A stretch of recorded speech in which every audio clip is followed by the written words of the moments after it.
আল্লাহ রাব্বুল আলামিন বলছেন, কঠিন পীড়াদায়ক শাস্তির সুসংবাদ ওদের দাও, সোনা রূপা যারা জমা করে রাখে, যাকাত দেয় না, আল্লাহর রাস্তায় খরচ করে না।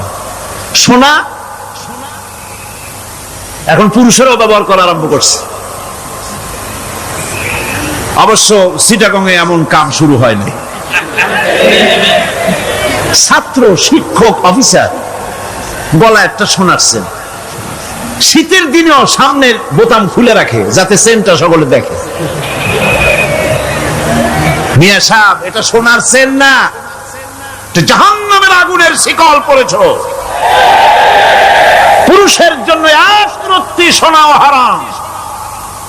তোমার শরীরের সৌন্দর্য বাড়াবার জন্য স্বর্ণ ব্যবহার করতে পারবে না। স্বর্ণ রৌপ্য জমা করলো আর আল্লাহর রাস্তায় খরচ করলো না। রব্বুল আলামিন বলেন, ইয়াউমা ইউহমা আলাইহা ফি নারি জাহান্নামা ফাতুকওয়া বিহা জিবাহুহুম ওয়া জুনুবুহুম ওয়া যুহুরুহুম। একদিন আসবে এমন যেদিন এই সঞ্চিত ধনরাশি, সোনা দানাগুলি জাহান্নামের আগুন দিয়ে জ্বালানো হবে। আর জাহান্নামের আগুন দিয়ে জ্বালায়া এইগুলি দিয়ে তার পিঠের উপরে আর পাঁজরে সিল মারা হবে জাহান্নামের আগুন দিয়া। বলা হবে, হাদা মা কানাজতুম লিআনফুসিকুম ফাযুকু মা কুনতুম তাকনিজুন। মজা চাখো, স্বাদ গ্রহণ করো। এ হলো তোমার সেই সঞ্চিত সম্পদ, সঞ্চিত ধনরাশি যা তুমি জমা করেছো আর আল্লাহর রাস্তায় খরচ করনি। এখন এর শাস্তি গ্রহণ করো। সুতরাং সঞ্চয় করা, মাল জমা করা এক শ্রেণীর লোক আছে। আল্লাহ পাক বলছেন, আল্লাযী জামা মালান ওয়া আদ্দাদা। মাল জমা করে আর মোছে তেল মাখে। টেলিফোন করে, হ্যালো, সোনালী ব্যাংকের ম্যানেজার সাহেব নাকি? বলে, হ্যাঁ, দেখুন তো আমার ব্যালেন্সটা কত। উনি বললেন, বল্টু সাহেব, আপনার ব্যালেন্স হচ্ছে 50,77,372 টাকা 79 পয়সা।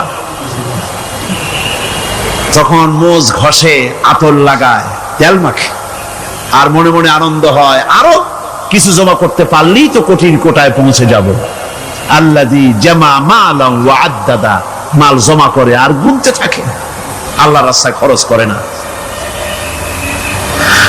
আল্লাহ রাব্বুল আলামিন বলছেন, খুয মিন আমওয়ালিহিম সাদাকাতান তুতাহহিরুহুম ওয়া তুযাক্কিহিম বিহা। তাদের অর্থ সম্পদ থেকে যাকাত উসুল করে তাদেরকে পবিত্র করে দাও। যাকাত আদায় করার মানেই হলো তার সম্পদগুলি পাক হয়ে গেল। কোন আলহামদুলিল্লাহ, সম্পদ পাক হয়ে গেল, পবিত্র হয়ে গেল। আর যেই সম্পদের যাকাত দেওয়া হয় না, আল্লাহর রাস্তায় খরচ করা হয় না, তা সম্পূর্ণরূপে অপবিত্র, নাপাক। কি পরিমাণ সম্পদের নিসাবটা কেমন হবে? নিসাব হবে 52.5 তোলা রৌপ্য যদি আপনার কাছে থাকে, আপনি বাজার দর হিসাবে যাকাত দিবেন। স্বর্ণ 7.5 তোলা পর্যন্ত যদি হয়ে যায়, তাহলে অবশ্যই বাজার দর হিসাবে প্রতি বছর তার যাকাত দিবেন। ছাগল যদি 40টা থাকে, যাকাত দিবেন। গরু যদি 30টা থাকে, তাহলে যাকাত দিবেন। যাকাতের মাসলাটা খুবই কঠিন। যেখানে সেখানে গিয়ে জিজ্ঞেস করে এর জবাব পাওয়া সুকঠিন হয়ে যাবে। এই জন্য মাল পবিত্র করার জন্য, জাহান্নামের কঠিন শাস্তি থেকে বাঁচার জন্য আমি আপনাদেরকে উপদেশ দেব, সাজেশন করব, পরামর্শ দেব একটা বই পড়ার জন্য। বইটা লেখক হচ্ছেন আল্লামা ইউসুফ আল কারজাবী। বর্তমান আসরে, এই বর্তমান বিশ্বের একজন সাহসী মুফাক্কির ইসলাম, কাতার ইউনিভার্সিটির শরিয়া ফ্যাকাল্টির ডিন। তার লেখা ফিকহুজ যাকাত, এই আরবি, বিশাল এই আরবি গ্রন্থের অনুবাদ করেছেন অনুবাদ রাজ্যের রাজা, এদেশে ইসলামী আন্দোলনের এই ভূখণ্ডের পুরোধা ইসলামী আন্দোলনের বর্তমান সব নেতাদের ওস্তাদ আল্লামা হযরত মাওলানা আব্দুর রহিম সাহেব রাহিমাহুল্লাহ, আল্লাহ তাকে জান্নাতুল ফেরদাউসের মেহমান বানায় নিক, জোরে কোন আমিন। তিনি এটার অনুবাদ করেছেন ইসলামে যাকাতের বিধান। ইসলামে, নামটা মনে রাখেন, ইসলামে যাকাতের বিধান। ইসলামী ফাউন্ডেশন বইটা বের করেছে, এত বড় 2টি খণ্ড। এই বইটি আপনারা সংগ্রহ করবেন, ইসলামের যাকাত বিধান, বইটি আপনারা সংগ্রহ করবেন মনে করে। আল্লাহর রাহে যে আপনি খরচ করবেন, সেই খরচ করার জন্য আল্লাহ রাব্বুল আলামিন কয়েকটা মূলনীতি দিয়েছেন। কিভাবে, কি মন মানসিকতা নিয়ে খরচ করবেন। খরচ করলেই কিন্তু সওয়াব হবে না। আতর মাখবেন, যদি চিন্তা করেন যে আতর মাখলাম, মাহফিলে যাব, মসজিদে যাব, লোকেরা টের পাবে যে বেটা আতর একখান মাখছে, তো খামো খাই আপনার আমও গেল, সালাও গেল, কোনো সওয়াব হইল না। আর যদি আতর মাখেন এই নিয়ত করে আতর মেখেছি, রাসূল পাক সাল্লাল্লাহু আলাইহি ওয়াসাল্লামের একটা সুন্নাত আমল করলাম, আল্লাহ রাব্বুল আলামিন অসংখ্য নেকি আমল নামায় লিখে দিবেন।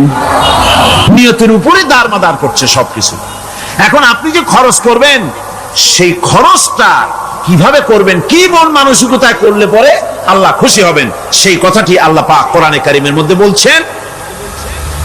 আমি আপনাদের সামনে সেগুলি বলছি।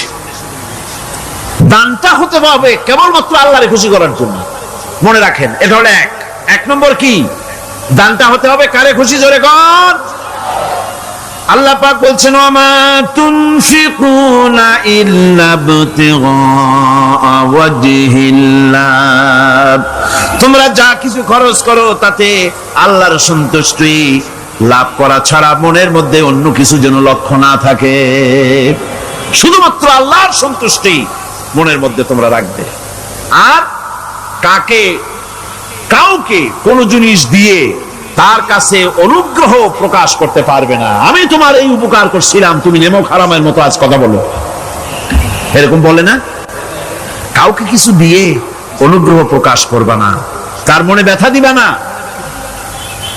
الذين ينفقون أموالهم في سبيل الله ثم لا يتبعون ما أنفقوا منا ولا أذى, যারা আল্লাহর পথে খরচ করে এবং খরচ করার পর নিজের অনুগ্রহ প্রকাশ করে না এবং কাউকেও মনোকষ্ট দেয় না, টাকা দিয়া খোটা দিল না, মনেও কষ্ট দিল না, তাদের জন্য পুরস্কারটা কি শুনুন।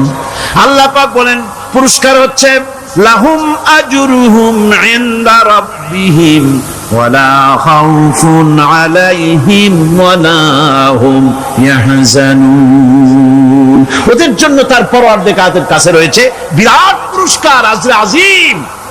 এদের জন্য কোনো ভয় নাই, কোনো চিন্তাও নাই, কিয়ামতে ডাইরেক্ট জান্নাতে চলে যাবে। সুবহানাল্লাহ। দানের এত ফজিলত যা ভাই আমি বলে শেষ করতে পারবো না, এত ফজিলত আল্লাহ দানের মধ্যে রেখেছেন। ত্যাগেই তো শান্তি, ভোগে শান্তি নাই, মজা কিসে, যারা কন্যা মজা কিসে, ত্যাগের ভিতরেই মজা। এরপরে আল্লাহ পাক বলছেন আল্লাহর পথে 3 নম্বরে হতেছে আল্লাহর পথে যা খরচ করবা বেছে বেছে ভালো জিনিসটা দিও, বাইসা বাইসা ছেঁড়া জামাটা দিও না। পকেটে হাত দিয়া দান করবে, পকেটে হাত দিয়া হাত আর বাইর করে না। কারণ কি, খুঁজে দেখে যে 10 পাই না 4 আনা, কম পয়সাটা দেবে, 12টা দেবে না। টাকা বের করে ওর মধ্যে ময়লা পচা গন্ধ লাগে, ওইটা দান করবে, আর টাটকা টাকাটা পকেটে রেখে দেবে। এই স্বভাব আমাদের আছে কিনা, আছে কিনা? আরে বাবা, টাকা কি আপনি পকেটে রাখতে পারবেন? ওটা দেওয়া লাগবে না, এরে দেন তারে দেন, কাউকে তো দেবেনি। আমাদের এই বদভ্যাস আল্লাহ আমাদেরকে মাফ করুন, কোন আমিন বলেন। আমিন। দান করার সময় বেছে বেছে খারাপটা দিও না, ছেঁড়া কাপড়টা দিও না, অখাদ্য কুখাদ্য দান করো না। বিয়ার মজলিস, বিবাহে অনেক লোক দাওয়াত দিয়েছে, বেশি করে রান্না করছে, কম যদি হয়ে যায় বড় মিয়ার ইজ্জত নষ্ট হয়ে যাবে। মেহমান কম আসলো, এখন এই খাবারগুলি না পারিয়া তারপরে গরিবদের দেয়, না পেরে যখন খাবার কেউ নাই তখন গরিবদের দেয়, গরিবদের উদ্দেশ্য করে কিন্তু বানানো হয় নাই। এটা হলো একজনের রুটি খাচ্ছিল, এক কৃপণ বখিল রুটি খেতে বসেছে, সিল একটা এসে রুটিতে সু মারলো, সু মেরে রুটিটা নিয়ে গেছে। বেচারা পিছনে পিছনে দৌড় আরম্ভ করছে গালি দিতে দিতে, মরার সিল আর তুই জায়গা পাইলি না।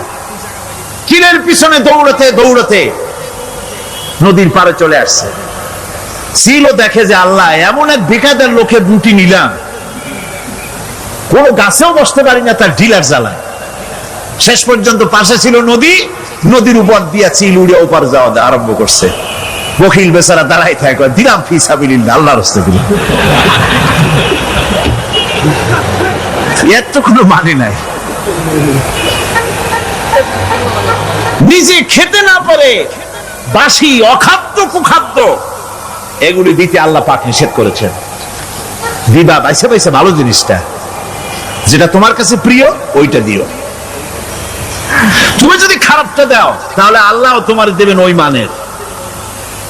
কিয়ামত আছে না, কিয়ামত ওই মানের পাবা। আল্লাহ পাক বলছেন, ইয়া আইয়ুহাল্লাযীনা আমানু আনফিকু মিন তাইয়্যিবাতি মা কাসাবতুম ওয়া মিম্মা আখরাজনা লাকুম মিনাল আরদ। তোমরা যে উপার্জন করেছো সেই উপার্জনে তোমাদের জন্য যা উপার্জন করেছো তাই, আর মাটি থেকে আমি যা তোমাদের জন্য দিয়েছি তার থেকে ভালো জিনিস, ভালো ভালো জিনিস আমার রাস্তায় খরচ করো। এটা কার অর্ডার? আল্লাহর অর্ডার।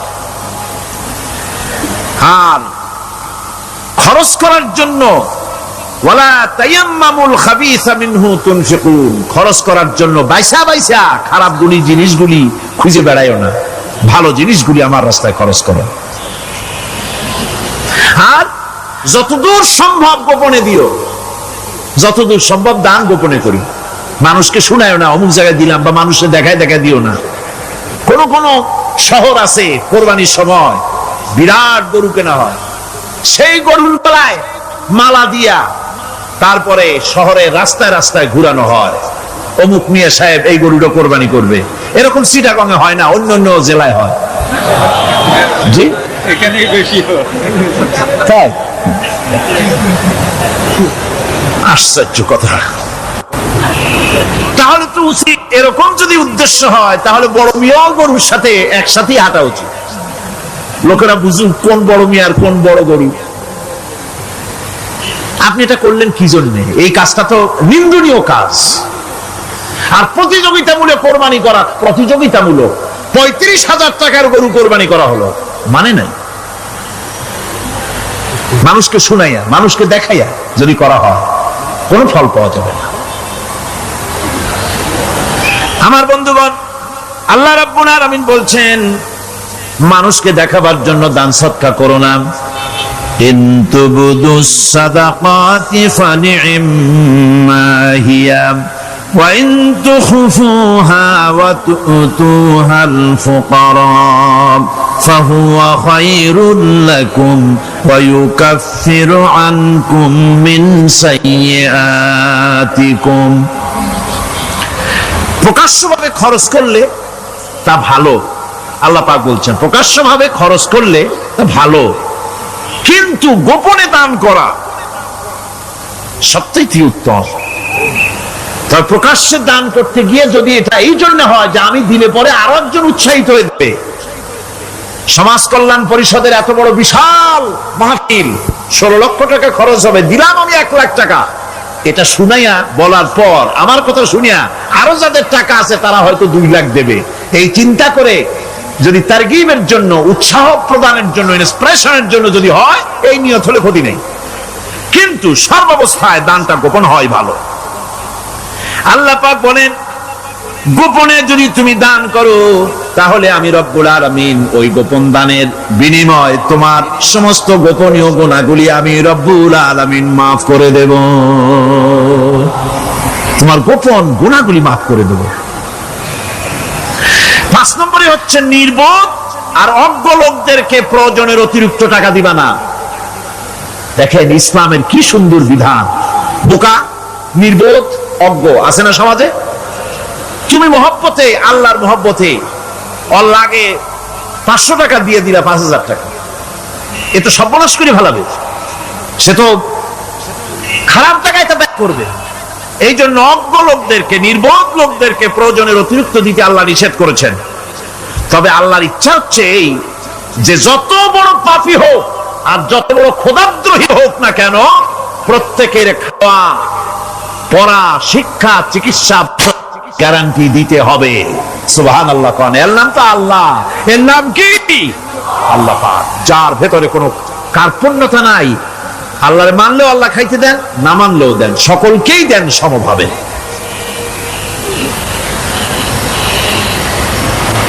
6 নম্বরে হচ্ছে কারো প্রয়োজন পূরণের জন্য যদি ধার দেওয়া হয়, যদি কাউকে ধার দেন, তা করার জন্য বারবার তাকে টাকাটা দেওয়া যাবে না। একথা শুনে যারা ঋণগ্রস্ত আছেন তারা আবার এই সুবিধাটা নিয়েন না। সামর্থ্য থাকতে যদি যার কাছ থেকে ধার এনেছেন তাকে যদি কষ্ট দেন, অবশ্যই আল্লাহর কাছে আসামি হতে হবে কিয়ামতের দিন, কোনো সন্দেহ নাই। আর যে ব্যক্তি ধার দিয়েছেন তিনি যদি বুঝতে পারেন যে এই লোকটি আসলে নিয়ত ভালো কিন্তু দিতে পারতেছে না, তাহলে এমন লোককে বারবার টাকাটা দিতে আল্লাহ নিষেধ করেছেন। তাকে শরম দিও না, তাকে সময় দাও। وَإِنْ كَانَ ذُو عُسْرَةٍ فَنَذِرَةٌ إِلَى مَيْسَرَةٍ وَأَنْ تَصَدَّقُوا خَيْرٌ لَكُمْ إِنْ كُنْتُمْ تَعْلَمُونَ। ঋণগ্রস্ত ব্যক্তির আর্থিক অবস্থা খারাপ হলে সচ্ছল হওয়া পর্যন্ত তাকে সময় দাও, আর তাকে যদি ক্ষমা করে দিতে পারো সেটা তো অনেক ভালো কথা। আল্লাহ তোমার প্রতি রহম করবেন। যদি ক্ষমার তাকে যদি সে দিতেই পারবে না এমন অবস্থা যদি হয়, তাহলে তাকে তুমি ক্ষমা করে দিও। কিছু সংখ্যক লোক আছে যারা ধার নিয়ে আসলে ফাঁকি দিতে চায়, আছেন এমন সমাজে না? নাই। কিছু লোক আছে ধার নেয়, ভাই দেব 1 মাসের মধ্যে, কোনো সন্দেহ নাই। 6 মাস যায় তারপরেও দেয় না, অন্য কাজ করে মিটাই, অন্য কাজ মিটায়, কিন্তু এর টাকা পরিশোধ করে না। এরকম লোকও আছে, তারা আল্লাহর কাছে দায়ী হবে। একবার পত্রিকায় দেখেছিলাম কার বাড়িতে কার্টুন দিয়েছে, বাড়িতে বিরাট সাইনবোর্ড লাগাইছে, কুকুর হইতে সাবধান। তার বন্ধু বলছে, ভাই তুমি কুকুর কিনলে কবে? কয় যে না, কুকুর কিনি নাই, সাইনবোর্ড লাগাইছি পাওনাদারদেরকে ঠেকাবার জন্য, যাতে সহজে বাড়ির মধ্যে না ঢোকে। এই চালাকিটা আর কেউ বুঝুক আর না বুঝুক, আল্লাহ পাক তো খুব ভালো করেই বোঝেন। 7 নম্বরের কথা হলো দান করার ব্যাপারে, যে আপনি দান করতে করতে যা আছে সব ফতুর করে ফেলাবেন, এটা কিন্তু ইসলাম চায় না। আপনার সন্তান সন্ততিকে বঞ্চিত করে, স্ত্রী পুত্রকে বঞ্চিত করে সমানে দান করবেন, ঘরে না খেয়ে থাকবেন, এই অবস্থা যেন না হয়। খরচ করবেন কি?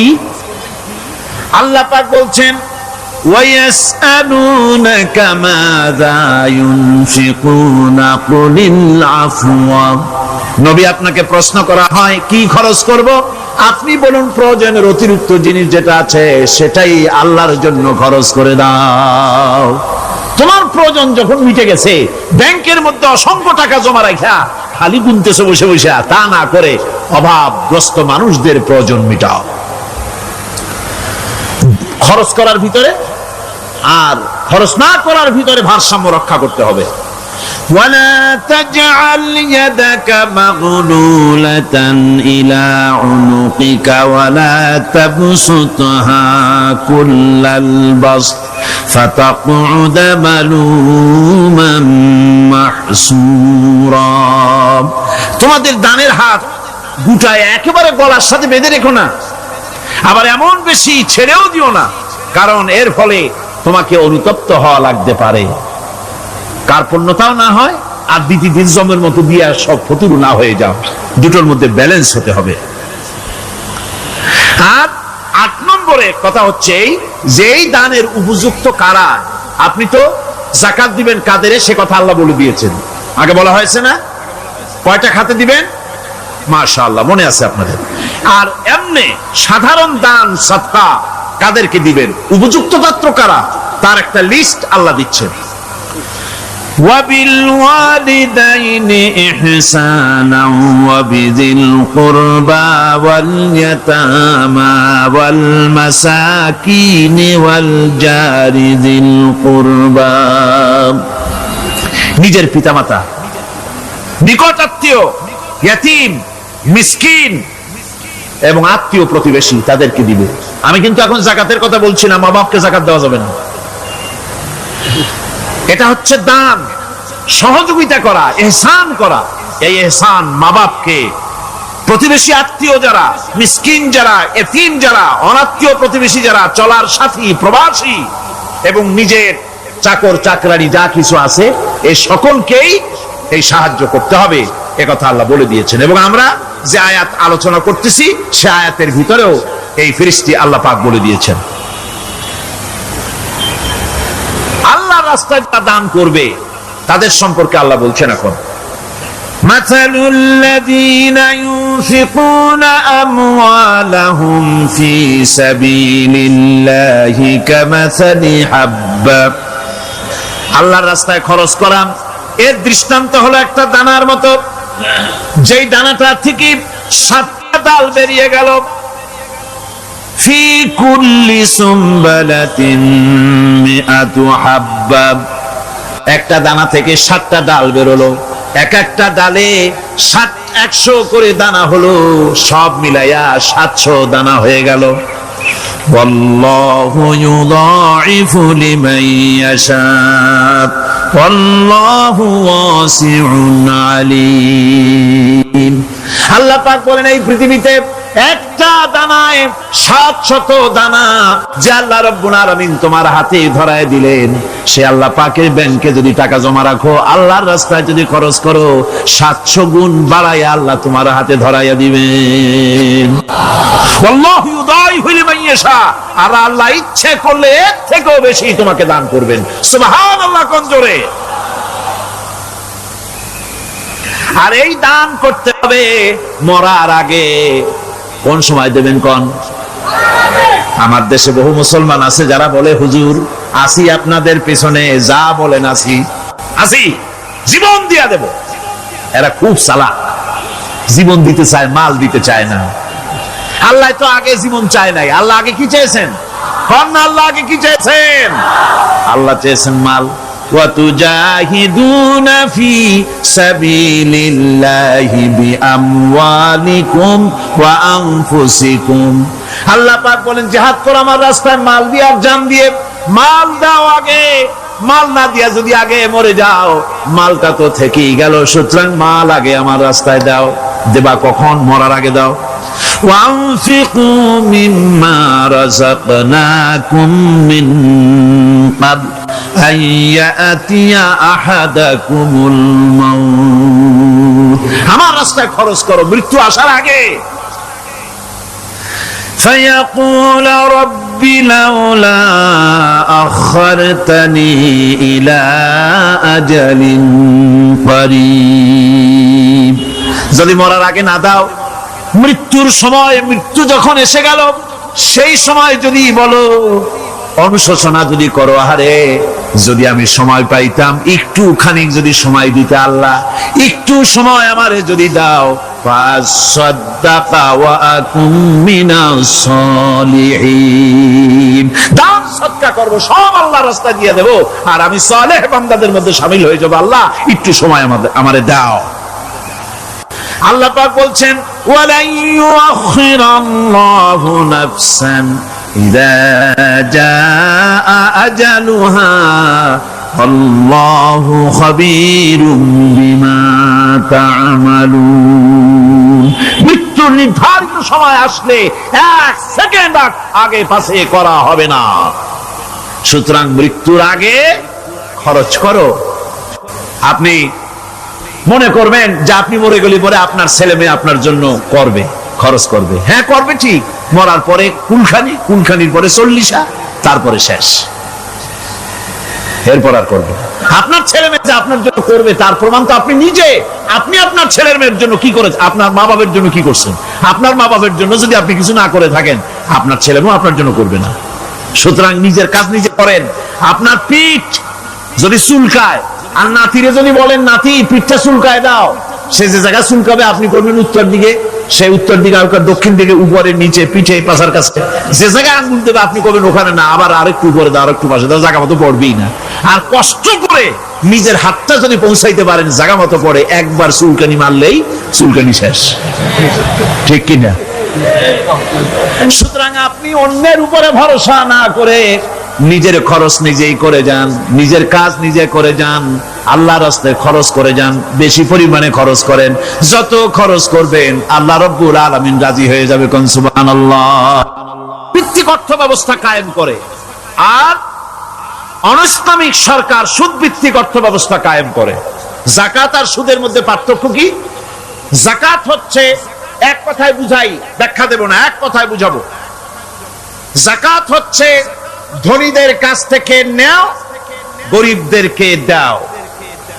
আবার শুনুন, যাকাত হচ্ছে ধনীদের কাছ থেকে নাও, গরিবদেরকে দাও। আর সুদ হচ্ছে গরিবদের কাছ থেকে নাও, ধনীদেরকে দাও। টাকায় টাকা টানে, একজনে শুনছিল টাকায় টাকা টানে, সে মনে করলো কেমনে টাকায় টাকা টানে। তারপরে সে এক ব্যাংকের সামনে গিয়ে অনেক টাকার মধ্যে নিজের একটা টাকা ছুঁড়ে মেরেছে। ঘন্টা 2 দাঁড়ায় আছে, দেখে যে তার টাকা আসে না। তখন ব্যাংকের দারোয়ান এসে পিছন থেকে গলাটা ঠেসে ধরছে, বেটা তুমি চোর নাকি, না হাইজাকার, না মাস্তান, না সাদাবাজ? কয় যে না, আমি এর কোনোটাই না। তাহলে এই পজিশন নিয়ে দেখতেছো কি? কয় যে আমি শুনছিলাম টাকায় টাকা টানে, সেজন্য আমার পকেটে একটা টাকা ছিল, ওই যে কেশিয়ার টাকাগুলি গুনতেছে ওইখানে মারলাম, দেখিনি টাকা, আমার টাকায় কিছু টাকা টাইমে আনে। এতক্ষণ দাঁড়ানো, আমার টাকা তো টানলই না, আমার যে একটা টাকা তাও আসে না। দারোয়ান বলছে, বেটা তুমি ঠিকই শুনেছো, টাকায় টাকা ঠিকই টানে, ওই অনেকগুলা টাকা তোমার একটা টাকারে এমন ভাবে টাইনিয়া ধরছে, বাইরে আবার উপায় নাই। সুদভিত্তিক অর্থ ব্যবস্থায় গরিবরা এভাবে শোষিত হয়। শোষিত হয় কারা? গরিবরা। সিনেমা কারা বানায়? ধনীরা। শোষিত হয় কারা? গরিবরা। লক্ষ্য করেন, তাকান, আল্লাহর কথা কত বাস্তব। ধনীরা সিনেমা বানায়, শোষিত হচ্ছে গরিবেরা। রিক্সা চালায়, ঠেলা গাড়ি চালায়, মাথার ঘাম পায়ে ফেলেছে, পরিশ্রান্ত হয়েছে, বিকাল বেলায় সেই টাকা নিয়ে যাচ্ছে বাজার করতে। সিনেমা হলের সামনে যায় দেখে সর্বনাশ, যুবক একটা যুবতীর জড়ায় ধরছে 2 হাত দিয়া, নিচে লেখা কি যে প্রেম আর কত যে জ্বালা। বেচারা গরিব মানুষ মাথা গরম হয়ে গেছে এটা দেখিয়া, যে বাইরে যদি এত জ্বালা, ভিতরে না জানি কত মজা। যে টাকা দিয়ে চাউল কিনতো, সেই টাকা দিয়া টিকিট কিনে সিনেমায় ঢুকলো। এর মাথা ঘামানো পয়সাগুলি পাইলো কে? বড় লোকই পেল। বড় লোকেরা ব্যাংকে টাকা রাখে, গরিব মানুষেরা ব্যাংক থেকে টাকা লোন নেয়। কৃষি লোন নিল, গরু কিনলো, বীজ কিনলো, সার কিনলো।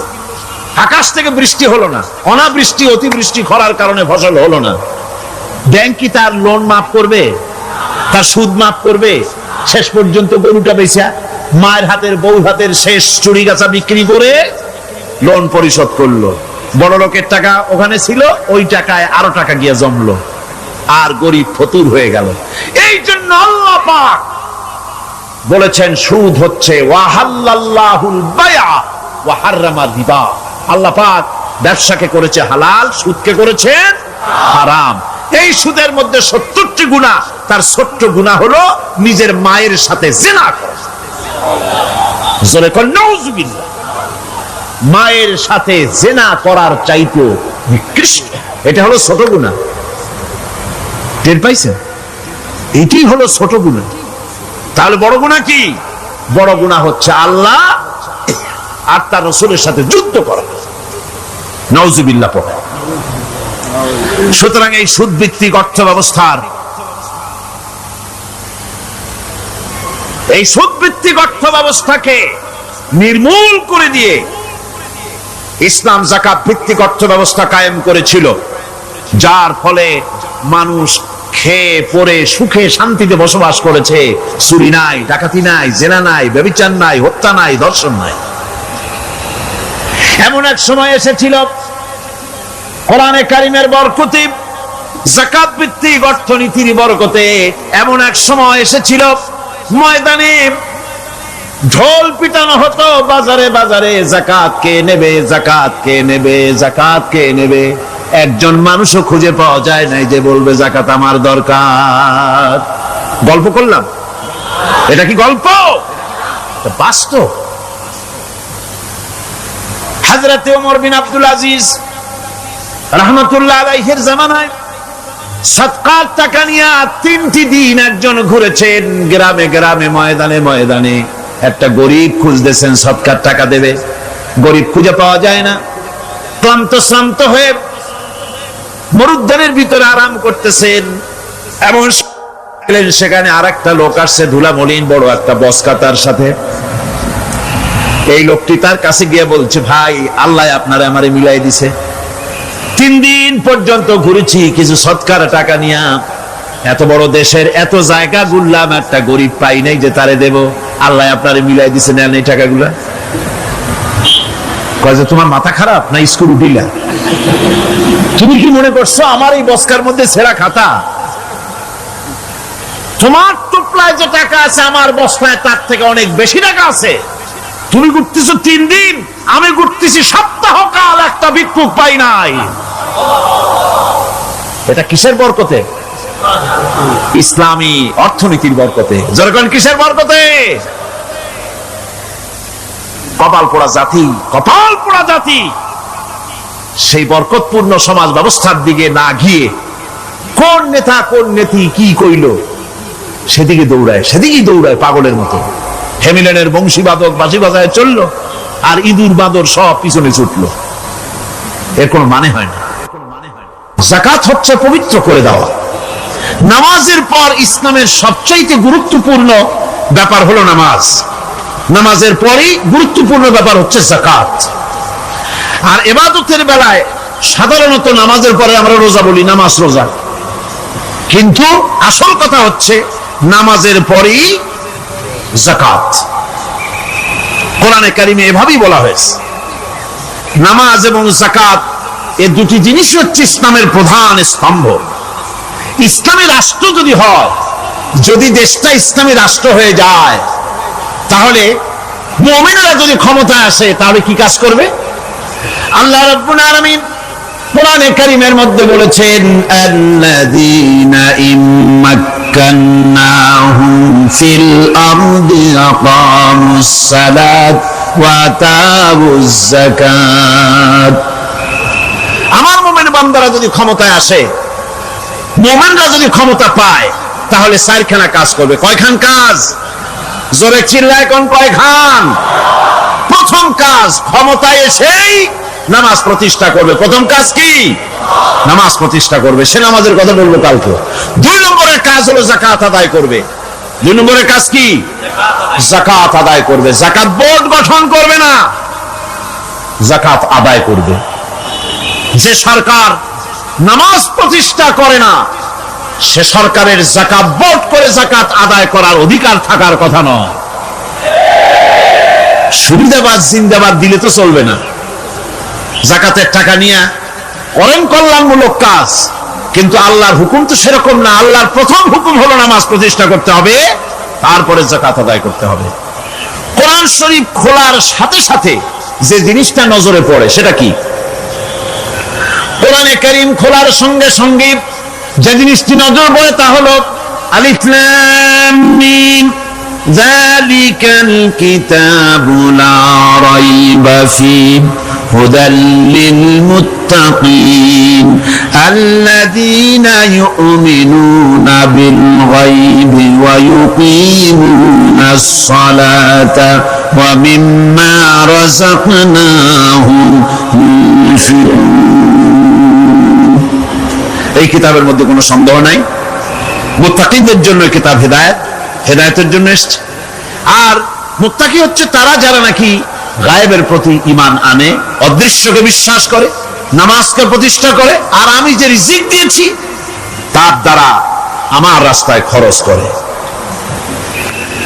ইসলাম নামাজের পরই যাকাতের জায়গাটা দিয়েছে।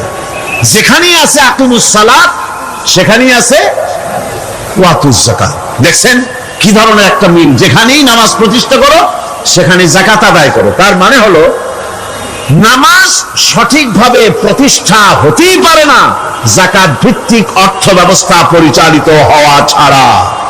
কারণ একটি গরিব মানুষ পেটে খাবার নাই, সে নামাজ পড়তে যখন দাঁড়িয়েছে তার নিজের পেটে খাবার নাই, তার বাচ্চা অসুখে তড়পাচ্ছে, তার ছেলের পরীক্ষার ফি নাই, ফি দেওয়ার মতো পয়সা নাই, তার স্ত্রীর পরনে কাপড় নাই, নামাজ পড়তে দাঁড়িয়েছে, স্বাভাবিকভাবেই নিজের ক্ষুধার যন্ত্রণা, বিবি বাল বাচ্চার কষ্টের কথা এগুলি তার মনের মধ্যে তোলপাড় করে উঠবে। এ কথা আল্লাহর চাইতে আর কে ভালো বুঝবে? সেই জন্য আল্লাহ পাক বলেছেন আকিমুস সালাত ওয়া আতুজ যাকাত, নামাজ প্রতিষ্ঠা করো, যাকাত আদায় করো। নামাজ আর যাকাতকে পাশাপাশি রাখা হয়েছে। আর এই নামাজ আর যাকাত দুনিয়ার সমস্ত নবীদের উপর আল্লাহ ফরজ করেছিলেন। কোন সুবহানাল্লাহ। এ শুধু আপনার আমার নবীর উপরে না, দুনিয়ার সব নবীদের উপরে নামাজ আর যাকাত কি ছিল? ফরজ।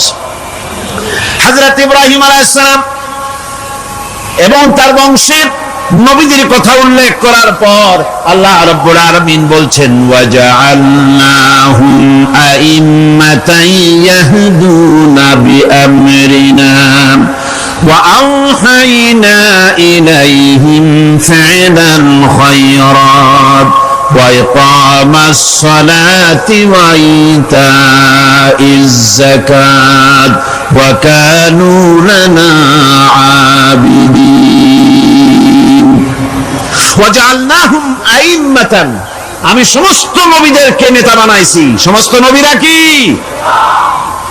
আর এক শ্রেণীর কি বলবো আমি, আমার কাছে ভাষা আসতেছে না, এক শ্রেণীর ভদ্রলোক বলি,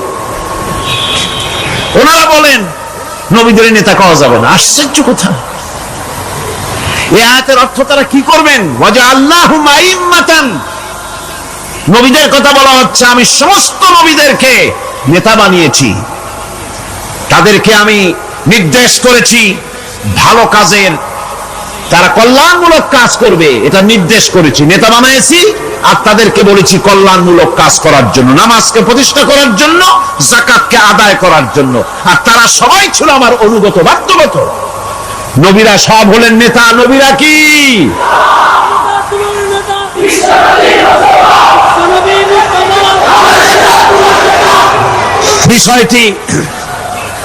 বিষয়টি ওনারা বুঝতে চান না, বিষয়টি ওনারা বুঝতে চান না, তাই নবীকে ওনারা নেতা বলতে চান না। বাংলায় আপত্তি করেন, সাইয়েদেনা বলতে আপত্তি করেন না। সাইয়েদেনা মানেই তো আমাদের নেতা, দরুদ শরীফ পড়লেই তো আল্লাহুম্মা সাল্লি আলা সাইয়েদেনা বলি, মানেই হলো আমাদের নেতা। ইংরেজিতে বললে অসুবিধা নাই, উর্দুতে বললে অসুবিধা নাই, আরবিতে বললে অসুবিধা নাই, বাংলায় নেতা বললেই অসুবিধা। কেন হইল? কারা জানি স্লোগান দেয় অমুক আমার নেতা, তোমার নেতা অমুক তমুক, সেই জন্য রাসূল সাল্লাল্লাহু আলাইহি ওয়াসাল্লাম নেতা কওয়া যাবে না। এটা কথা হইল। রাসূল কারীম সাল্লাল্লাহু আলাইহি ওয়াসাল্লাম নবীরাই যদি নেতা না হন তাহলে নবীরা কি অনুসারী? নাউযুবিল্লাহি মিন যালিক। রাসূলকে বলা হয় ইমামুল মুরসালিন। আমাদের হুজুরকে কি বলা হয়? আমাদের রাসূলকে কি বলা হয়? ইমামুল মুরসালিন। মানে কি? সমস্ত নবীদের নিয়ে উনি নামাজের, সমস্ত নবীর একটা মসজিদে নামাজ পড়তেন, উনি সেখানে ইমামতি করতেন নাকি? না, সমস্ত নবীদের তিনি ইমাম, নেতা। সুবহানাল্লাহ। সুতরাং এটা এক ধরনের মূর্খতা। আল্লাহ পাক বলছেন আমি সমস্ত নবীদেরকে নেতা হিসাবে পৃথিবীতে প্রেরণ করেছি, তারা হচ্ছেন নেতা। তাদেরকে আমি হেদায়েত দিয়েছি, আমি হুকুম করেছি ওহীর মাধ্যমে জনকল্যাণমূলক কাজ তোমরা করো, নামাজ প্রতিষ্ঠা করো, কল্যাণমূলক কাজ করো, ফেলাল খায়রাত, কল্যাণমূলক কাজ করো, আর নামাজ প্রতিষ্ঠা করো, যাকাতকে আদায় করো। আর তারা সবাই ছিল আমার বাধ্যগত। ইসমাঈল আলাইহিস সালাম সম্পর্কে বলা হয়েছে وَكَانَ يَأْمُرُ أَهْلَهُ بِالصَّلَاةِ وَالزَّكَاةِ وَكَانَ عِندَ رَبِّهِ مَرْضِيًّا। সে তার স্বজনদেরকে নামাজের হুকুম করত, নামাজের এবং যাকাতের নির্দেশ দিতেন হযরত ইসমাঈল আলাইহিস সালাম। আর তিনি ছিলেন বিশেষ মর্যাদার অধিকারী। মূসা আলাইহিস সালাম এবং তার কওমকে আল্লাহ পাক এই অর্ডার দিয়েছিলেন। মূসা আলাইহিস সালাম বলেছিলেন, আয় আল্লাহ, আমার কওমকে যেন তুমি গজব দিও না, তাদেরকে তুমি শাস্তি দিও না। আল্লাহ পাক হযরত মূসা আলাইহিস সালামের এই প্রার্থনার জবাবে আল্লাহ পাক বললেন, আযাবি উসিবু বিহি মান আশাউ ওয়া রাহমাতি ওয়াসিআত কুল্লা শাই। আমি যাকে চাইবো আমার আযাবে নিক্ষেপ করব, তবে সকল জিনিসের উপর আমার রহমত পরিবেষ্টিত আছে। তবে হ্যাঁ, ফাসাকতুবুহা লিল্লাযীনা ইয়াত্তাকুনা ওয়া ইউতুনাজ যাকাতা ওয়াল্লাযীনা হুম বিআয়াতিনা ইউমিনুন। আমি এই রহমত কেবলমাত্র তাদের জন্য লিখে রাখবো যারা নাকি নামাজ প্রতিষ্ঠা করবে আর যারা যাকাত আদায় করবে, আমি তাদেরকে আমার গজব থেকে বাঁচায়া দেব। যাকাত যারা আদায় করবে আমি তাদেরকে আমার শাস্তি থেকে, গজব থেকে রক্ষা করব। রাসূল করিম সাল্লাল্লাহু আলাইহি ওয়াসাল্লামের পূর্বে শেষ নবী হচ্ছেন হযরত ঈসা আলাইহিস সালাম। তাকে আল্লাহ পাক এই অর্ডারই করেছেন। কোরআনে কারীমে বলা হচ্ছে, ওয়াজআলানি মুবারাকান আইনামা কুনতু ওয়া আওসানি বিস-সালাতি ওয়াজ-যাকাতি মা দুমতু হাইয়া। আমি যেখানেই থাকি না কেন আমাকে অর্ডার করা হয়েছে যতদিন বেঁচে থাকবো আমি ততদিন যেন আমি নামাজ আদায় করি আর যাকাত দেই। ঈসা আলাইহিস সালাম বলছেন, আল্লাহ পাক আমার উপরে নির্দেশ করেছেন আমি যেখানেই থাকি আর যতদিন বাঁচি আমাকে নামাজ আর যাকাত এই দুটি জিনিস সম্পর্কে আল্লাহ পাক আমাকে আদেশ করেছেন। এখন যাকাত দিতে হবে, গুরুত্বপূর্ণ ব্যাপার। মানুষেরা অবহেলায় যাকাত থেকে নিজেকে বঞ্চিত রেখেছে, মাহরুম রেখেছে এত বড় একটি নিয়ামত থেকে। সমাজকে মাহরুম করছে, যাকাত দিচ্ছেন। কোরআনে কারীমের 3টি আয়াতে যাকাতের কথা এভাবে বলা হয়েছে, ইয়া আইয়ুহাল্লাযীনা আমানু আনফিকু মিন তাইয়্যিবাতি মা কাসাবতুম ওয়া মিম্মা আখরাজনা লাকুম মিনাল আরদ। হে ঈমানদার লোকেরা, তোমরা যে সব পবিত্র অর্থ সম্পদ উপার্জন করো সেগুলি, এবং আমি জমিন থেকে তোমাদের যে ফসল দান করি, ফসল উৎপাদন করে দেই, তার থেকে তোমরা আল্লাহর পথে খরচ করো। এগুলো 1 নম্বর আয়াত। 2 নম্বর, প্রথম আয়াত বলা হয়েছে সূরা বাকারায়, আর সূরা আনআমে বলা হচ্ছে, কুলু মিন সামারিহি ইযা আসমারা ওয়া আতু হাক্কাহু ইয়াওমা হাসাদিহি। তার উৎপাদিত ফল ফসল তোমরা খাও, আর ফসলের একটি অংশ ফসল কাটার দিনেই আল্লাহর হকটা, আল্লাহর অধিকারটা আদায় করে দাও। যেদিন তোমরা ফসল কাটবে সেদিনই অধিকারটা আদায় করে দাও। এই যে একটা ফরজ, এই ফরজটা মুসলমানেরা বেমালুম ভুলে গিয়েছে। ফসলের যাকাত তারা দেয় না। ফসলের যাকাতকে বলা হয় ওশর। কি বলা হয়? ওশর। এই ওশর এখন যদি আপনি গ্রামে গিয়া কোন শিক্ষিত লোককে যদি জিজ্ঞেস করেন, ভাই ওশর কি চেনো? সে বলবে, ভাই ওশর এটা কি জাতীয় প্রাণী, সারপোকা না তেলাপোকা না আরশোলা, আমি তো এই নামটাম তেমন শুনি টুনি নাই, বুঝবি না ওশরটা কি জিনিস। অথচ নামাজ রোজার মতোই ফরজ ওশর আদায় করা। কবে আদায় করবে? যেদিন আপনি ফসল কাটবেন সেই দিনই ওশর আদায় করে দিবেন। পরিমাণটা কি হবে? পরিমাণ হবে আকাশের বৃষ্টির পানি দিয়ে, আকাশের বৃষ্টির পানি দিয়া যদি ফসল হয় তাহলে দিবেন 10 ভাগের 1 ভাগ। 10 মণ যদি ধান হয়, গম হয়, ডাল হয়, এক মন আল্লাহর অধিকার আদায় করে দিবেন। অধিকারটা কার? আল্লাহ কি করবে দিয়ে?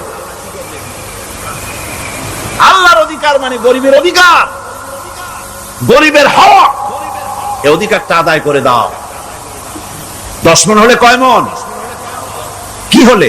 যদি আকাশের বৃষ্টির পানিতে হয়, আর যদি আপনার সেচের মাধ্যমে হয়, সেচ পরিকল্পনার মাধ্যমে পয়সা খরচ করে পেট্রোল ডিজেল লাগায়া ইঞ্জিন চালাইয়া পানি উঠাইয়া কষ্ট করে ফসল ফলাইছেন, তাহলে আল্লাহ পাক বলছেন 10 মনে 1 মন দেওয়া লাগবে না, তোমার খরচ হইছে বেশি। বান্দারে, তোমার উপরে আল্লাহ পাক জুলুম করবেন না, এবার 20 মন হলে তার থেকে 1 মন দিও। সুবহানাল্লাহ। ওয়ামাল্লাহু বিযাল্লামিন লিল আবিদ। আল্লাহ রাব্বুল আলামিন তার বান্দার উপরে জুলুম করেন না। সুবহানাল্লাহ। কোন এইভাবে করে ওসরের যাকাতটা তোমরা ঠিকমতো আদায় করে দিও। ওসরটা দিও, ফসলের ওসর দিও, আর টাকার যাকাত দিয়ে দিও। যারা এটা দিবে না তাদের সম্পর্কে আল্লাহ পাক সূরা তওবার ভিতরে বলেছেন, ওয়াল্লাযীনা ইয়াকনিজুনা আয-যাহাবা ওয়াল ফিদ্দাতা ওয়া লা ইউনফিকুনাহা ফী সাবিলিল্লাহি ফাবাশশিরহুম বিআযাবিন আলীম। যারা নাকি স্বর্ণ এবং রৌপ্যকে সঞ্চয় করে, জমা করে, ওয়ালা ইউনফিকুনাহা ফী সাবিলিল্লাহ, আর আল্লাহর রাস্তায় তা খরচ করে না, ফাবাশশিরহুম বিআযাবিন আলীম, তাদেরকে কঠিন পীড়াদায়ক শাস্তির সুসংবাদ দাও। পীড়াদায়ক শাস্তির কি দাও? শাস্তির কি সুসংবাদ হয় নাকি? হয়তো উচিত ছিল শাস্তির দুঃসংবাদ শোনাও, না, আল্লাহ বলছেন সুসংবাদ শোনাও। এটার দৃষ্টান্তটা আমার ভাষায় আমি মানুষকে এভাবে বুঝাই। ছেলে খুব দুষ্ট, দুষ্টামির ঠেলায় অস্থির, তার মা মোটেই সামলাতে পারছে না। তখন মা বলে, বেটা আমার কথা তো শুনলি না, তোর বাবা আসুক, তারপরে আমি তারে নালিশ করব। এমন পিট্টি দেবে, মজা টের পাবি। তখন পিট্টি দিলে কি মজা লাগে নাকি? তার মানে শাস্তির তীব্রতা বুঝাবার জন্য বলা হচ্ছে, মজাটা টের পাবা। আল্লাহ রাব্বুল আলামিন বলছেন, কঠিন পীড়াদায়ক শাস্তির সুসংবাদ ওদের দাও, সোনা রূপা যারা জমা করে রাখে, যাকাত দেয় না, আল্লাহর রাস্তায় খরচ করে না। সোনা এখন পুরুষেরাও ব্যবহার করা আরম্ভ করছে। অবশ্য চিটাগংয়ে এমন কাম শুরু হয়নি।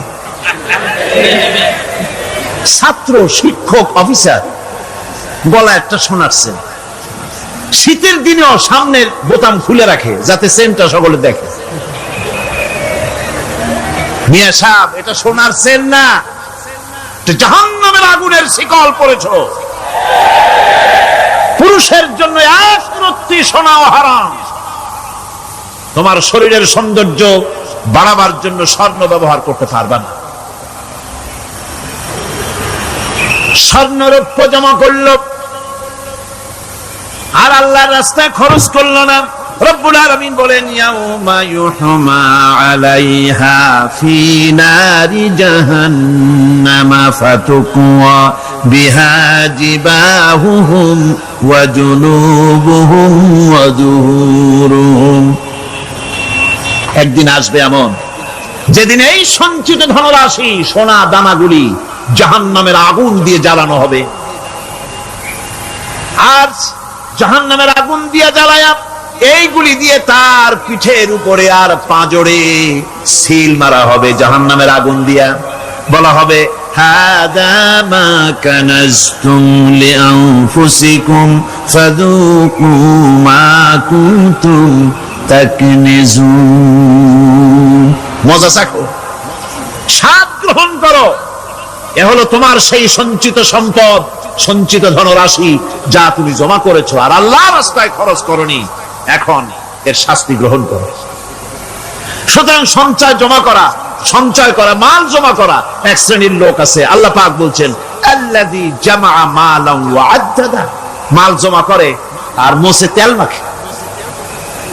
টেলিফোন করে, হ্যালো সোনালী ব্যাংকের ম্যানেজার সাহেব নাকি? বলে হ্যাঁ। দেখুন তো আমার ব্যালেন্সটা কত। উনি বললেন, বল্টু সাহেব আপনার ব্যালেন্স হচ্ছে 50,77,372 টাকা 79 পয়সা।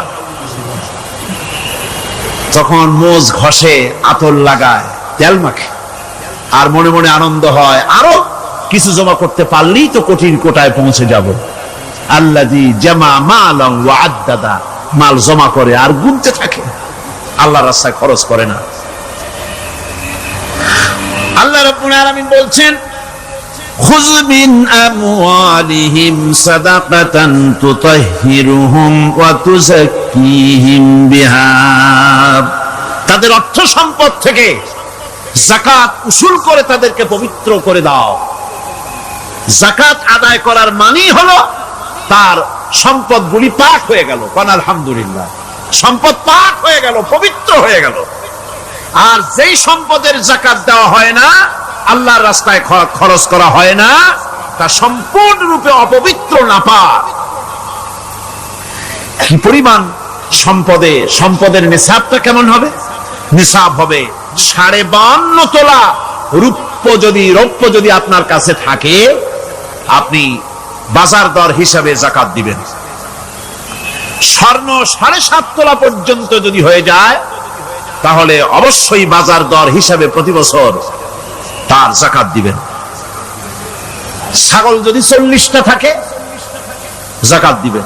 গরু যদি 30টা থাকে, তাহলে যাকাত দিবেন। যাকাতের মাসলাটা খুবই কঠিন, যেখানে সেখানে গিয়ে জিজ্ঞেস করে এর জবাব পাওয়া সুকঠিন হয়ে যাবে। এই জন্য মাল পবিত্র করার জন্য, জাহান্নামের কঠিন শাস্তি থেকে বাঁচার জন্য আমি আপনাদেরকে উপদেশ দেব, সাজেশন করব, পরামর্শ দেব একটা বই পড়ার জন্য। বইটা লেখক হচ্ছেন আল্লামা ইউসুফ আল কারজাবী। বর্তমান আসরে, এই বর্তমান বিশ্বের একজন সাহসী মুফাক্কির ইসলাম, কাতার ইউনিভার্সিটির শরিয়া ফ্যাকাল্টির ডিন। তার লেখা ফিকহুজ যাকাত,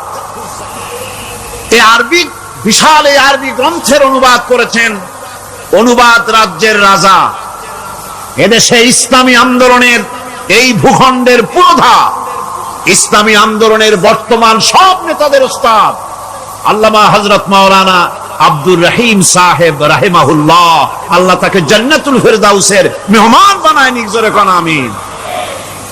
তিনি এটার অনুবাদ করেছেন, ইসলামে যাকাতের বিধান। ইসলামে, নামটা মনে রাখেন, ইসলামে যাকাতের বিধান। ইসলামী ফাউন্ডেশন বইটা বের করেছে, এত বড় 2টি খণ্ড। এই বইটি আপনারা সংগ্রহ করবেন,